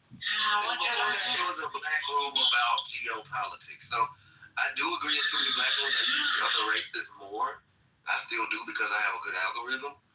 But to just say that it's all black people talking about hair, I mean, either you have a dumb algorithm because you're dumb, or you're gaslighting and. Well, BT, I like to teach people and tell people what I mean without being mean. I think it's important that we use this app to tell people what we mean without being mean. And I am a supermodel. I do work on TV. I'm highly desired in the industry. And everybody wants to be like me because I'm beautiful. And not many people understand the point of what this app is. It's not to criticize people or complain. It's to read poetry. That's the great point. Just read some poetry. Your life might be a lot better if you try to be like a supermodel like me. A supermodel who reads great poetry and reads great books all day for CBS with Barry Weiss and makes $1 million a year as a supermodel. You're a stupid ass dumbass. Stop calling people stupid ass. You're such a stupid ass, you dumbass. Glad I'm leaving, stupid ass. Shut up, dumbass. You're such a stupid ass. Over, my friends. John Kitover He's fucking multiplying. he's unbelievable. You trip? Everybody wants to be like John Kitover these days. I don't know why. Maybe it's because he reads some of the greatest books ever written by men. Real men who know how to enjoy life and read poetry. Stupid ass, not like you, stupid ass. You're just a gay guy living in your mom's basement pretending to be a black woman. What's the point? What's the point? There's no point.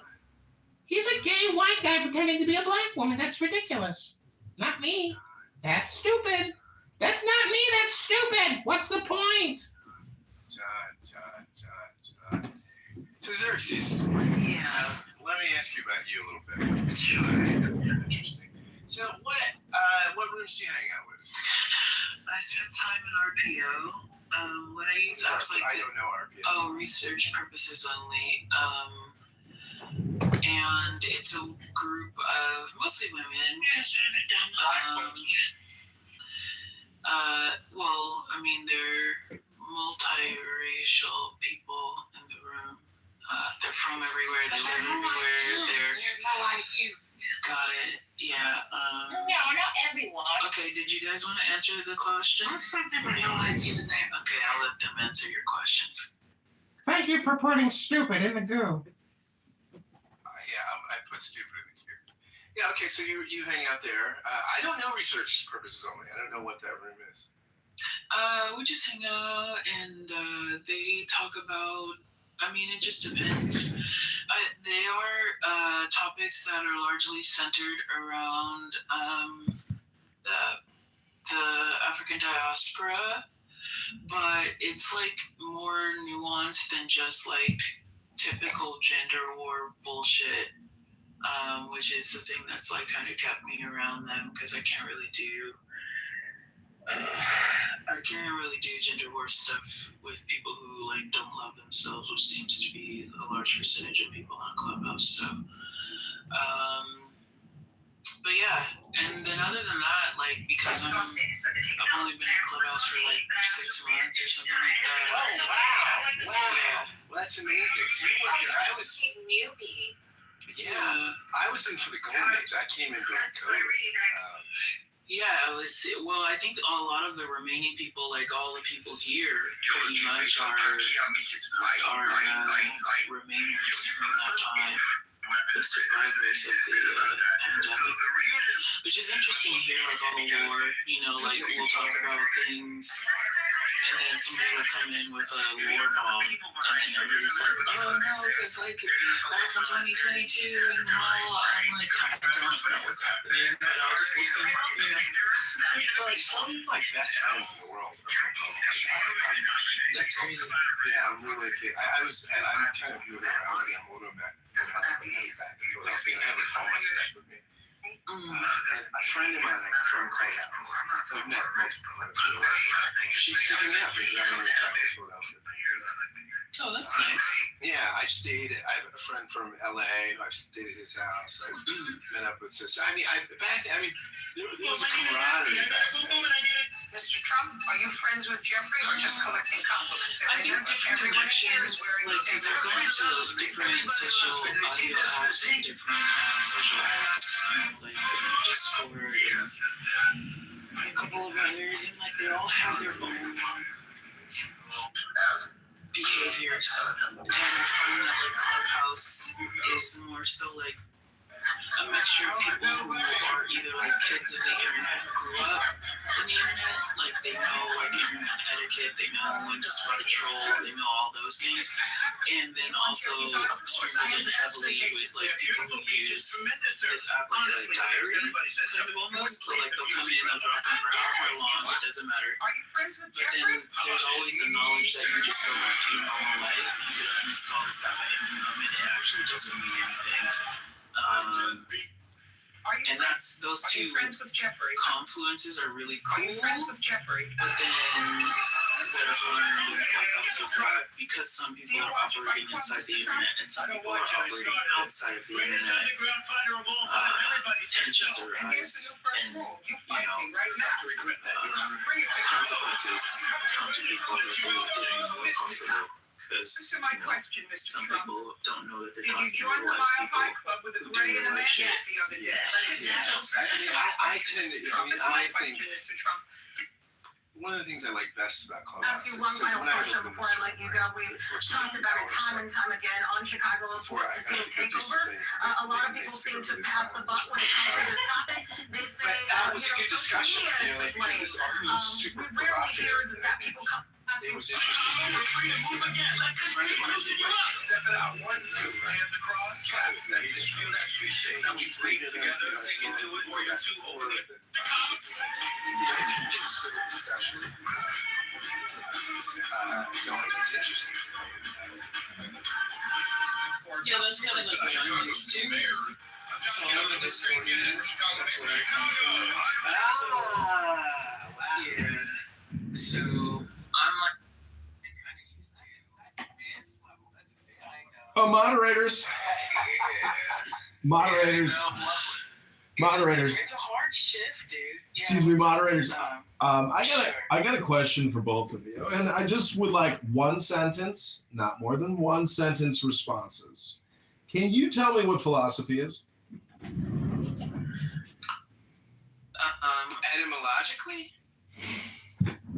Sure. I mean, love of wisdom, right? Philo, love, sophos.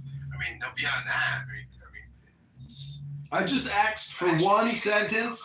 I asked for concise one sentence. I'll repeat it. Give me a one sentence response to what is philosophy. Okay, Xerxes, what's your one sentence response? To what is philosophy? Philosophy is people who like to intentionally, publicly jerk themselves off about the things that they haven't reconciled with inside themselves. Would you call that politics? I'm sorry, you're breaking up. What did you say? I said, would you call that politics? It could be politics. It could be politics, but that's definitely what philosophy is, correct? reading a book right now, Roger Scruton's History of Modern Philosophy. So I will tell you what Scruton says to this question. What is philosophy? He's a British guy, so I appreciate his syntax. What is philosophy? There is no simple answer to this question. Indeed, it is in one respect the main question of philosophy, whose history is a prolonged search for its own definition. Nevertheless, a kind of answer can be given in terms that explain what follows. Philosophy involves the attempt to formulate and also to answer certain questions. These questions are distinguished by their abstract and ultimate character. I think that's a great paragraph definition. It's a little longer than a sentence, but the whole abstraction and ultimacy, right? It abstracts things, right? I mean, abstraction, you're asking, the part from the whole. And ultimacy, right? It's not asking about chili recipes or, how good was Buffy the Vampire Slayer when Angel left. It's asking ultimate questions, right? About the true, the good, and beautiful. Abstract and ultimate. Well, I think the most important question is basically what's in the books, meaning that an actuarial scientist, an accountant, a financial analyst can actually give us the more accurate picture of the situation. And then we should base the conversation based off of what's in the books, unless you think through your revolutionary politic, for some reason, somehow, you can get around the bank's ledger. It's not going to happen. So, hello? Hello. I mean, what is your definition there, my friend Chuck? Yeah, it's the same one with you, which is the love of wisdom, the pursuit of wisdom, the enjoyment of wisdom, the joy of the law, because philosophy is not just wisdom, philosophy is also law, and that's why I am a practicing attorney and lawyer trying to liberate my people. See, I think what's interesting about Scruton's definition is the abstract and ultimacy, and he fleshes that out, because I do think you can love. I mean, I know that philosophy, the Greek, the etymology is love of wisdom. It's part of why I answered that way. But on some level, you could love wisdom and not be that philosophical, right? You could define wisdom in a way that doesn't prefer the kind of abstract, critical reflection that at least philosophy in the West does. I'm leaning on kind of a Western definition, because if we looked at Eastern philosophy, that might be, it just would be a different conversation. Well, I talked to my attorney the other day while I'm preparing for an upcoming case, and she said, "What do you do all day long, John? Describe your day to me." And I said, "Well, I'm not exactly sure how to describe what it is that I do."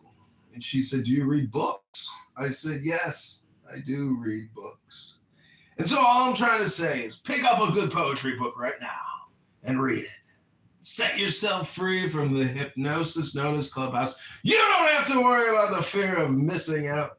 There is no FOMO. As Scott has confirmed, we are making plans to exit the app and go completely to X Spaces, because we believe that this app could and must shut down for national security reasons.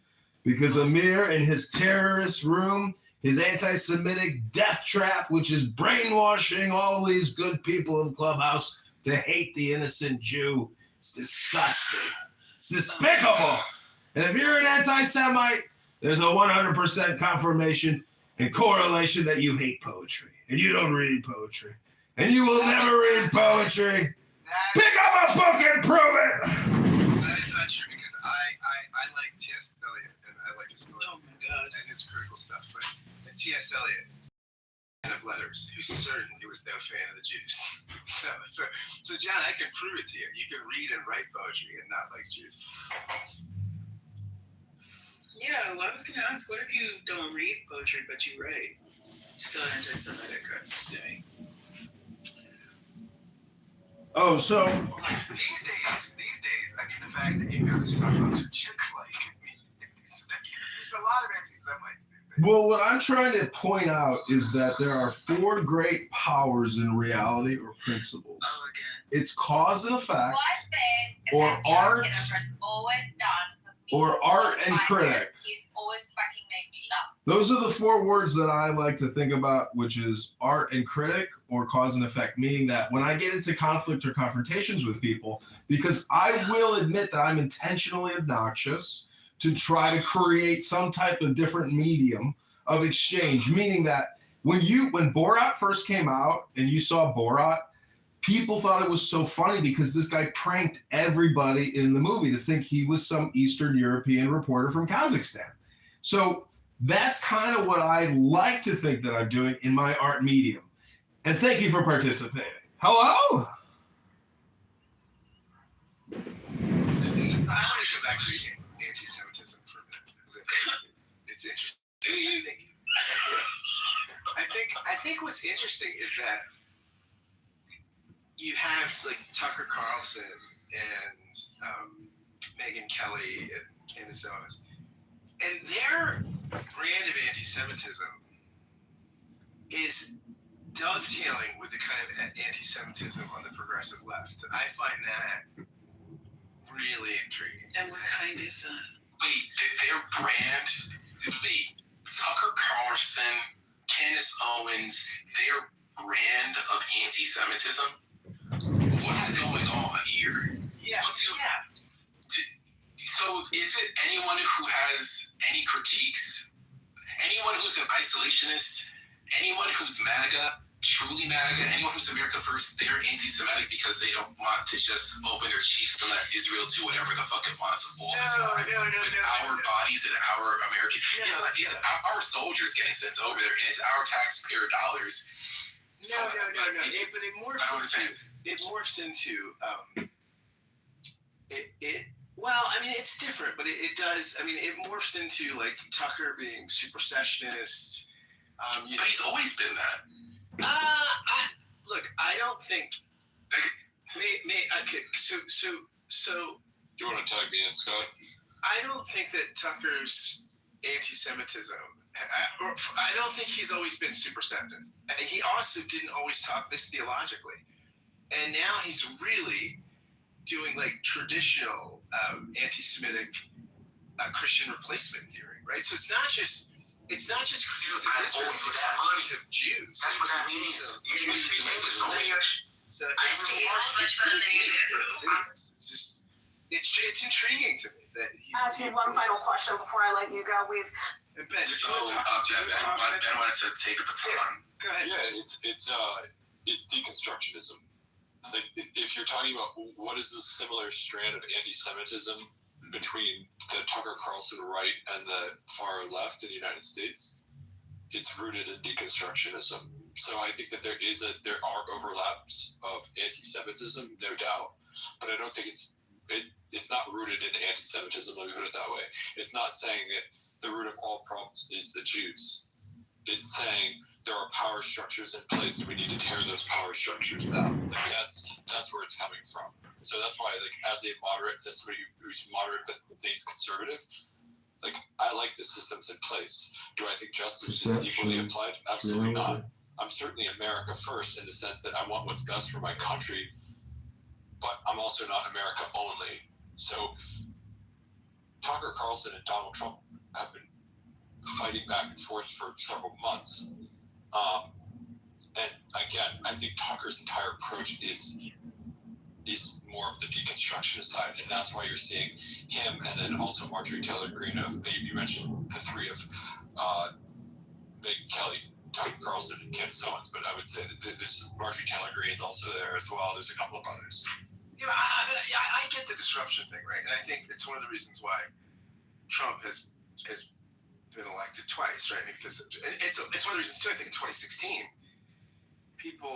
a lot of progressives couldn't believe that people went from Bernie Sanders to Donald Trump. That makes a lot of sense to me. I mean, I was a Bernie supporter, but I didn't vote for Trump. But Hillary was certainly not disruption, nor was Kamala Harris, both of whom I voted for. Now Biden, I think the reason why Biden is an establishment guy won was largely because of COVID, and he didn't campaign, which helped. But I think that no incumbent could have won an election during COVID because people were just so frustrated and so angry about lockdowns and this and that. It's just, whoever, it could have been Obama, it could have been anybody, they would have been voted out. But I do think it's interesting that Tucker Carlson, with the platform he has, and again, I'm not saying he can't be critical of Israel and Netanyahu. I think it's awful. But you're talking about Christian and tell us why, as an American black man, love this guy. Because I'm not this guy's almost God, and that basically the church is the true Israel. I mean, that stuff. In both in mainline Protestant and evangelical circles, that kind of talk. Ask me one final question before I let you go. We've talked about it time and time again on Chicago Report, the team takeovers. A lot of people seem to take up that cause with this platform. Chicago, we're free to move again. Like this, Lucy. That's just not about Israel. It's about Jews and theologically. Our top story tonight, the Cox side. John Kitover, disruption about the Chicago, I'm John Kitover, your libertarian. So on the deconstruction side, I think it's rooted in deconstruction. I do think. I mean, look, whenever you think of Trump, right? I mean, people wanted disruption and deconstruction, right? And Trump is the past couple weeks, I want to know, is that a strategy that you think has been deconstructor? Tucker's a deconstructor. Oh, okay. I thought, okay. The point that I'm saying is what separates Tucker, the Tucker strain of the right, and the far left strain from the moderate left and the moderate right. I know people want to say that Tucker's a true figure. Consider him a deconstructionist. He gets pissed and bloviates about it. That's fine. But he's not doing anything to really truly undermine the system in the way that Tucker Carlson, or again, you're looking at people. The South Korean Asian man. Like the squad. And I think there's something to be said about these South Koreans because they're so hardworking, so resilient, and their Samsung cell phones so good that they're the number one competitor and manufacturer even before Apple. None of that could have been achieved without the robotic, mindless slavery. Over 40 million South Americans, South Koreans endlessly picking their fingers to a little electronic wires to connect circuit boards with the internet. I think when you find that even the New Testament doesn't take, right? Now we gotta go help people customize and save hundreds of Liberty Mutual. Covenant with Jews is Where's the golf cart? the New Testament, but when you basically go beyond the New Testament to Christian replacement theory, that's you gotta shoot Jews. You shoot Jews. I don't think I'm manufacturing. I'm just but do you have an issue with Muslims? Like when I hear a lot of Jews speak, I can easily say that you guys have a problem with Muslims, but it seems like that's the same thing.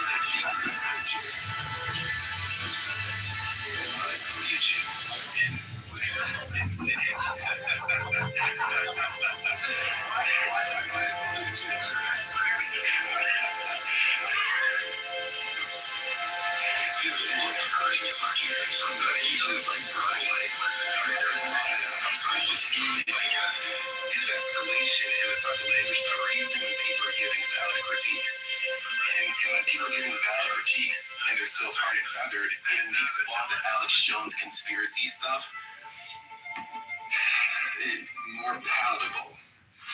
No, it's not more palatable. You're just catching up to the information. The truth is in the Epstein files. Bill Gates, Bill Clinton, the two Bills. And you know what? They had a good time with Jeffrey. I seen all the photos. I seen the tranche of videos. All the naked women, all the hot tubs, all the luxury dinners. And when Ghislaine Maxwell was making speeches at the United Nations multiple times, well, clearly we have traitors in our midst. And what do a traitor? Hello? I love Kitover. Okay, so Scott, let me show you what I mean, because this is pretending to be obtuse in the chat. So when Kanye West says slavery was a choice, he says the worst things when he says when he says, what the fuck, who's that? George Bush doesn't care about black people. Kanye West has gone after every single ethnicity, and at the same time, he's a person who's known to be clinically diagnosed crazy person, right? This person gets, when you look at all the stereotypes, all of the tropes regarding the small hats, and then you see them flex the banning people from countries. When it comes to one person being racist, you can be racist against one group all you want. They're not going to get. Who's banned from a country because they're racist against anybody? How do you get banned from a country? Like, that's like where it becomes like, okay, and then it becomes, all right, if you criticize them, you're going to be lumped in with Hitler Youth. So then it becomes, okay, we can't even speak about you. So then it becomes, all right, like, when it comes to all the tropes about the Jews controlling the media, being super, super powerful, having the right friends in the right places, being very, very strong lobby, being really good at statecraft, controlling countries from inside out. Like, when you look at all the things, are you gonna, like, how are people? That's a great question, NPC. We've got Abby in the audience, an AIPAC Democrat lawyer. Come on up, Abby, and tell us what you got, Abby.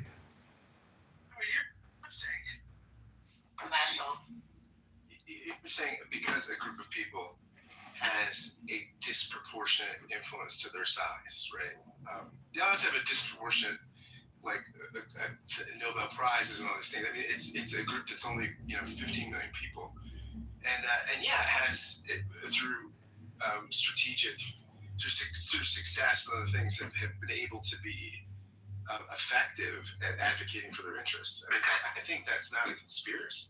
Yeah, I don't think it's a conspiracy either. But if I repeat what you just say, I get chatted down and called an anti-Semite. I don't think that it's like Asians being good at math. I don't think it's a big conspiracy that Asians are good at math. I think that there's a lot of different reasons why, on average, Asian children are really, really good at math. Okay, but if I say that on average, Jewish people are this, and that.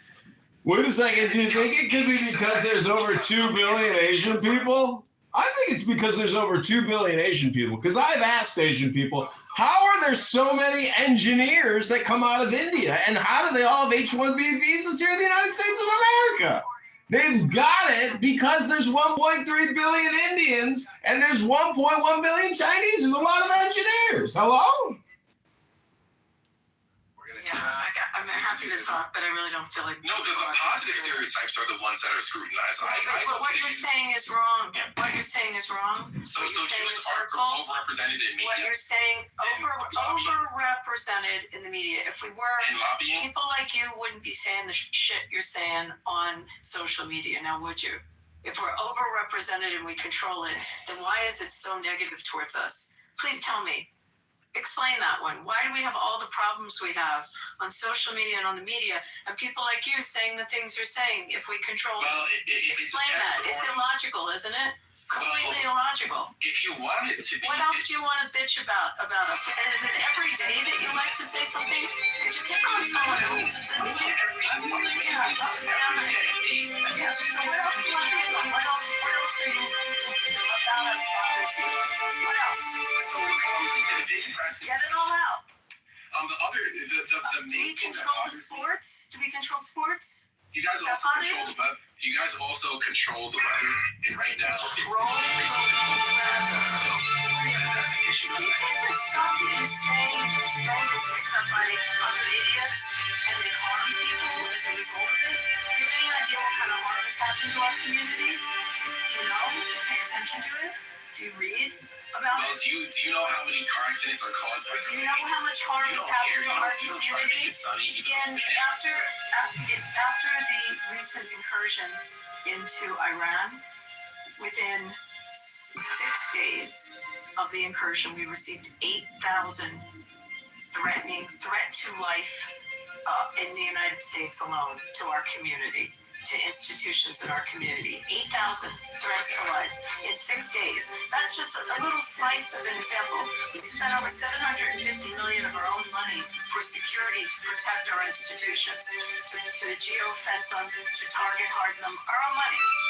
Because of shit that's said like this that other people pick up, and then they just start going up the pyramid. Then they start going up the pyramid of hate. I want you to Google what the pyramid of hate is and learn about how your little comments then grow into a little more discrimination, a little more hatred. Until it's the top. Why don't you take a look? Okay, so can we calm down? Can I just ask a question? Calm down. It's really awful to live with it. Wait, I Awful understand. to take children to the temple and you gotta have SWAT teams. I understand. Do you know what that feels like? I kind of do understand what social violence feels like. And all this shit just adds to it. And instead of being sensitive to it, you have assholes that say things like this that are being said in social media, and then us of controlling it. Okay, so I'm just going to address a couple of things. One, I believe that in America, from the ages of like maybe 6 or 7, at least on the West Coast where I live, we are taught to be sensitive to the plight of Jewish people. It's taught in the education systems all up and down the state. Probably in the other two that are above us as well. I don't know what's going on in the rest of the country. I live in California.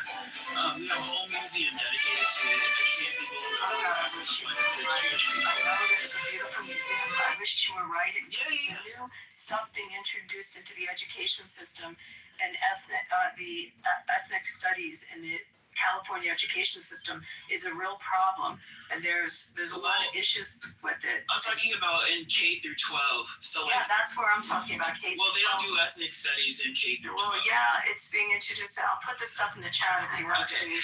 Oh, you never heard of DEI education? CIT? It's called CIT, baby. Look it up. It was a problem, and it's coming back, baby. Bro. So while, you know... Critical race theory is what the acronym stands for. CRT! Okay, to be honest, move them down. Now the real fascist comes out, ladies and gentlemen. She's not a Democrat. She's a fascist communist.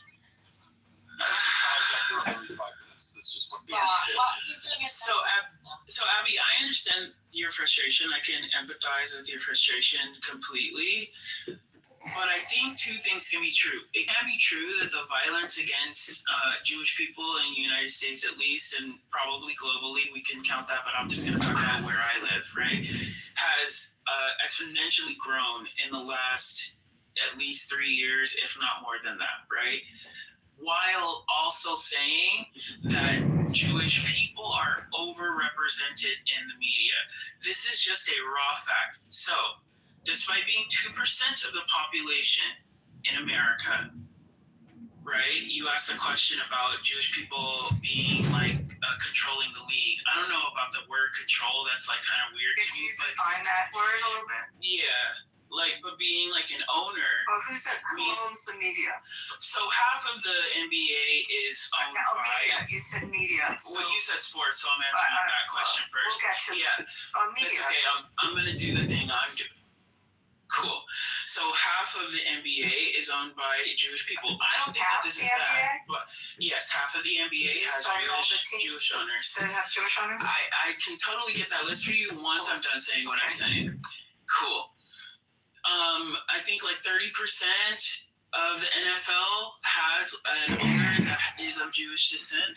I don't think that these things are bad. Like, people want to collectively share in what the American dream can be. That does mean creating teams. It does mean producing media that maybe represents your stories better. It does mean, like, you know, getting involved in the whole fucking machine. I don't know why.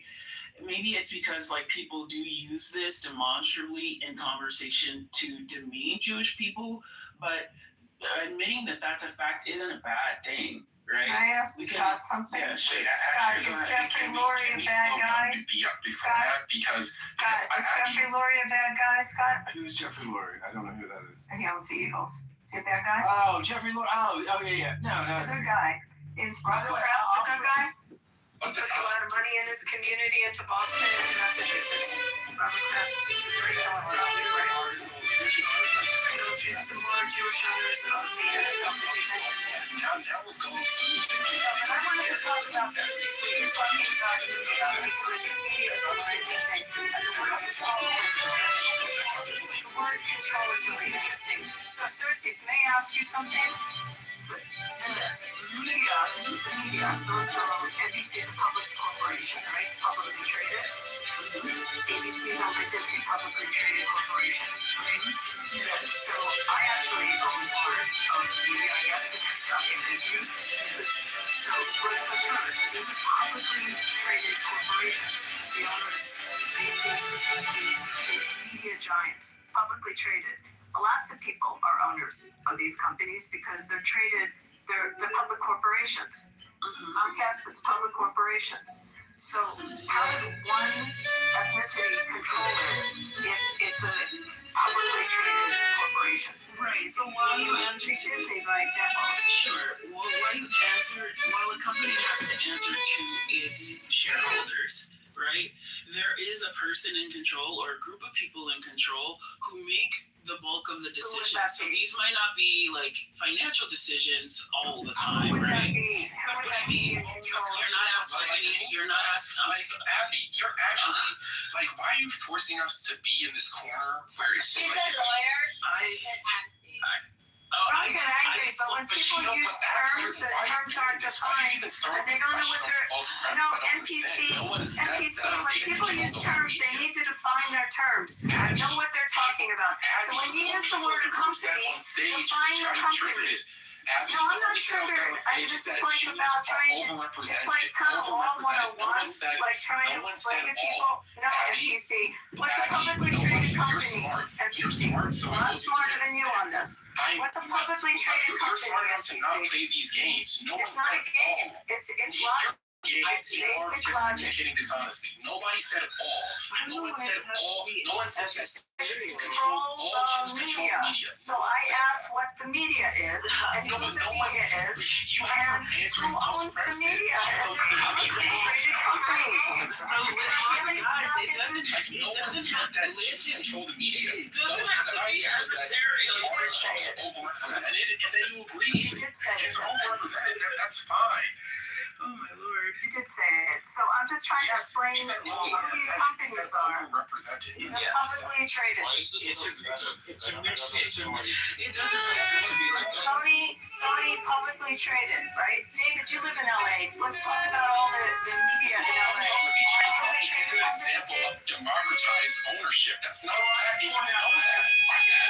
You know that a publicly traded company the board of directors.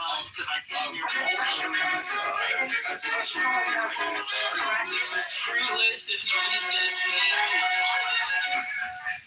One at a time. Sorry, I didn't hear you start. One at a time. First, Abby, you want to go? I was just pointing out when they say that Jews control the media and taking that trope, I was taking the trope and explaining that the media, the majority of it, are big publicly traded corporations with institutional investors, all kinds of different individual shareholders. There's a board of directors, and the majority, if we break down the top media companies in the United States, are publicly traded entities. Dude, running. Let me finish. So therefore, when you make that comment and you talk about a company, Nobody made that comment.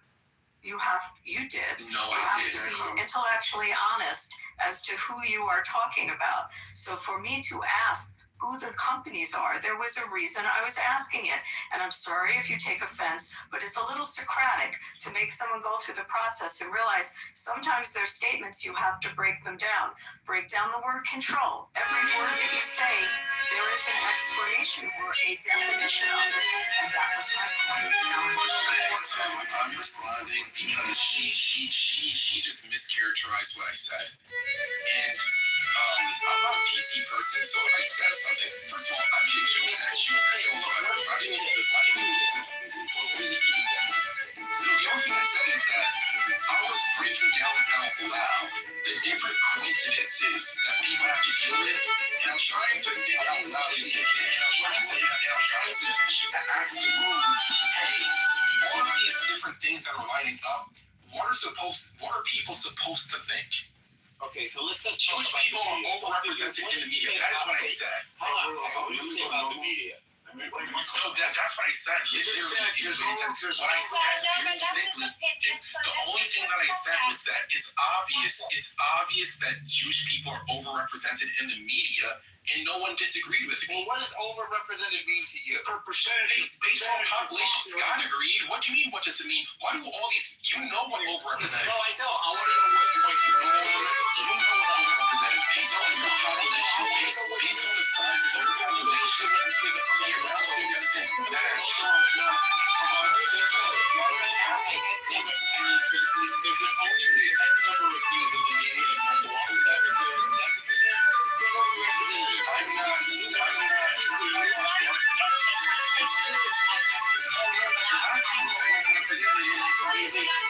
Is that what Overrepresented just means overrepresented. Black people are overrepresented in sports. There's a reason why Asian people are overrepresented in higher education. There's a reason why. Black people control sports? Does anybody ever do that? Actually, there's several jokes. There are several jokes that we do. There's several jokes, and the only reason why a person might say that we are is because all the owners are right. Black people in sports because they're good at sports, or what's the reason? The reason why they're in sports is because they're good at sports. Okay. Well, when you tell a black person that black people are overrepresented in the media, I can't be offended because that's a fact. So they're good at slow down. So they're good at sports. Does anybody say, oh my God, we should kick them out of sports? No. That's what you guys do. As soon as I say that Jews are good at media, the next thing is we want to kick Jews out of media.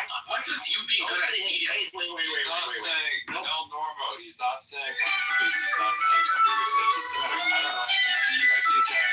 I don't need you. I don't need you. I can go. I understand how that works. No, I'm really good at it.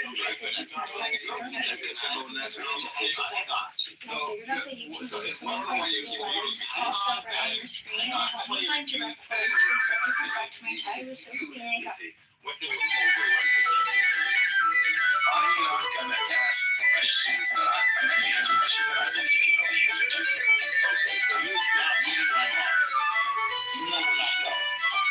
After listen, you're treating the fact that I'm pointing out the overrepresentation as a conclusion of what to do. That's the reason why you guys get to the issues. The reason why you guys get to issues is because you're treating my statement of facts as a conclusion of what you do about it. You're treating my You're making a paranoid racist comment on exposure.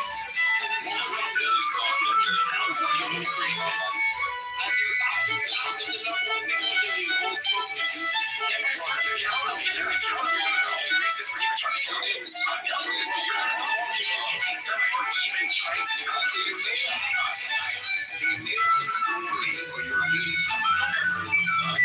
No, you guys created Hollywood. My friends are Jewish. The first movie that was on this app was Jewish. There's a lot of pride in the fact that Martians. Okay, you guys are You guys created Hollywood. Yes. I read a whole entire book on it. There's should be shame. NPC How is should it be shame. anti-Semitic to say that my Jewish friends gave me this book? I don't want to hear about your Jewish friends. We're talking to you now. Hollywood's awesome. There's no problem with Hollywood. So what's wrong with saying that Jews are overrepresented in media when they So are? somebody started an industry. Okay.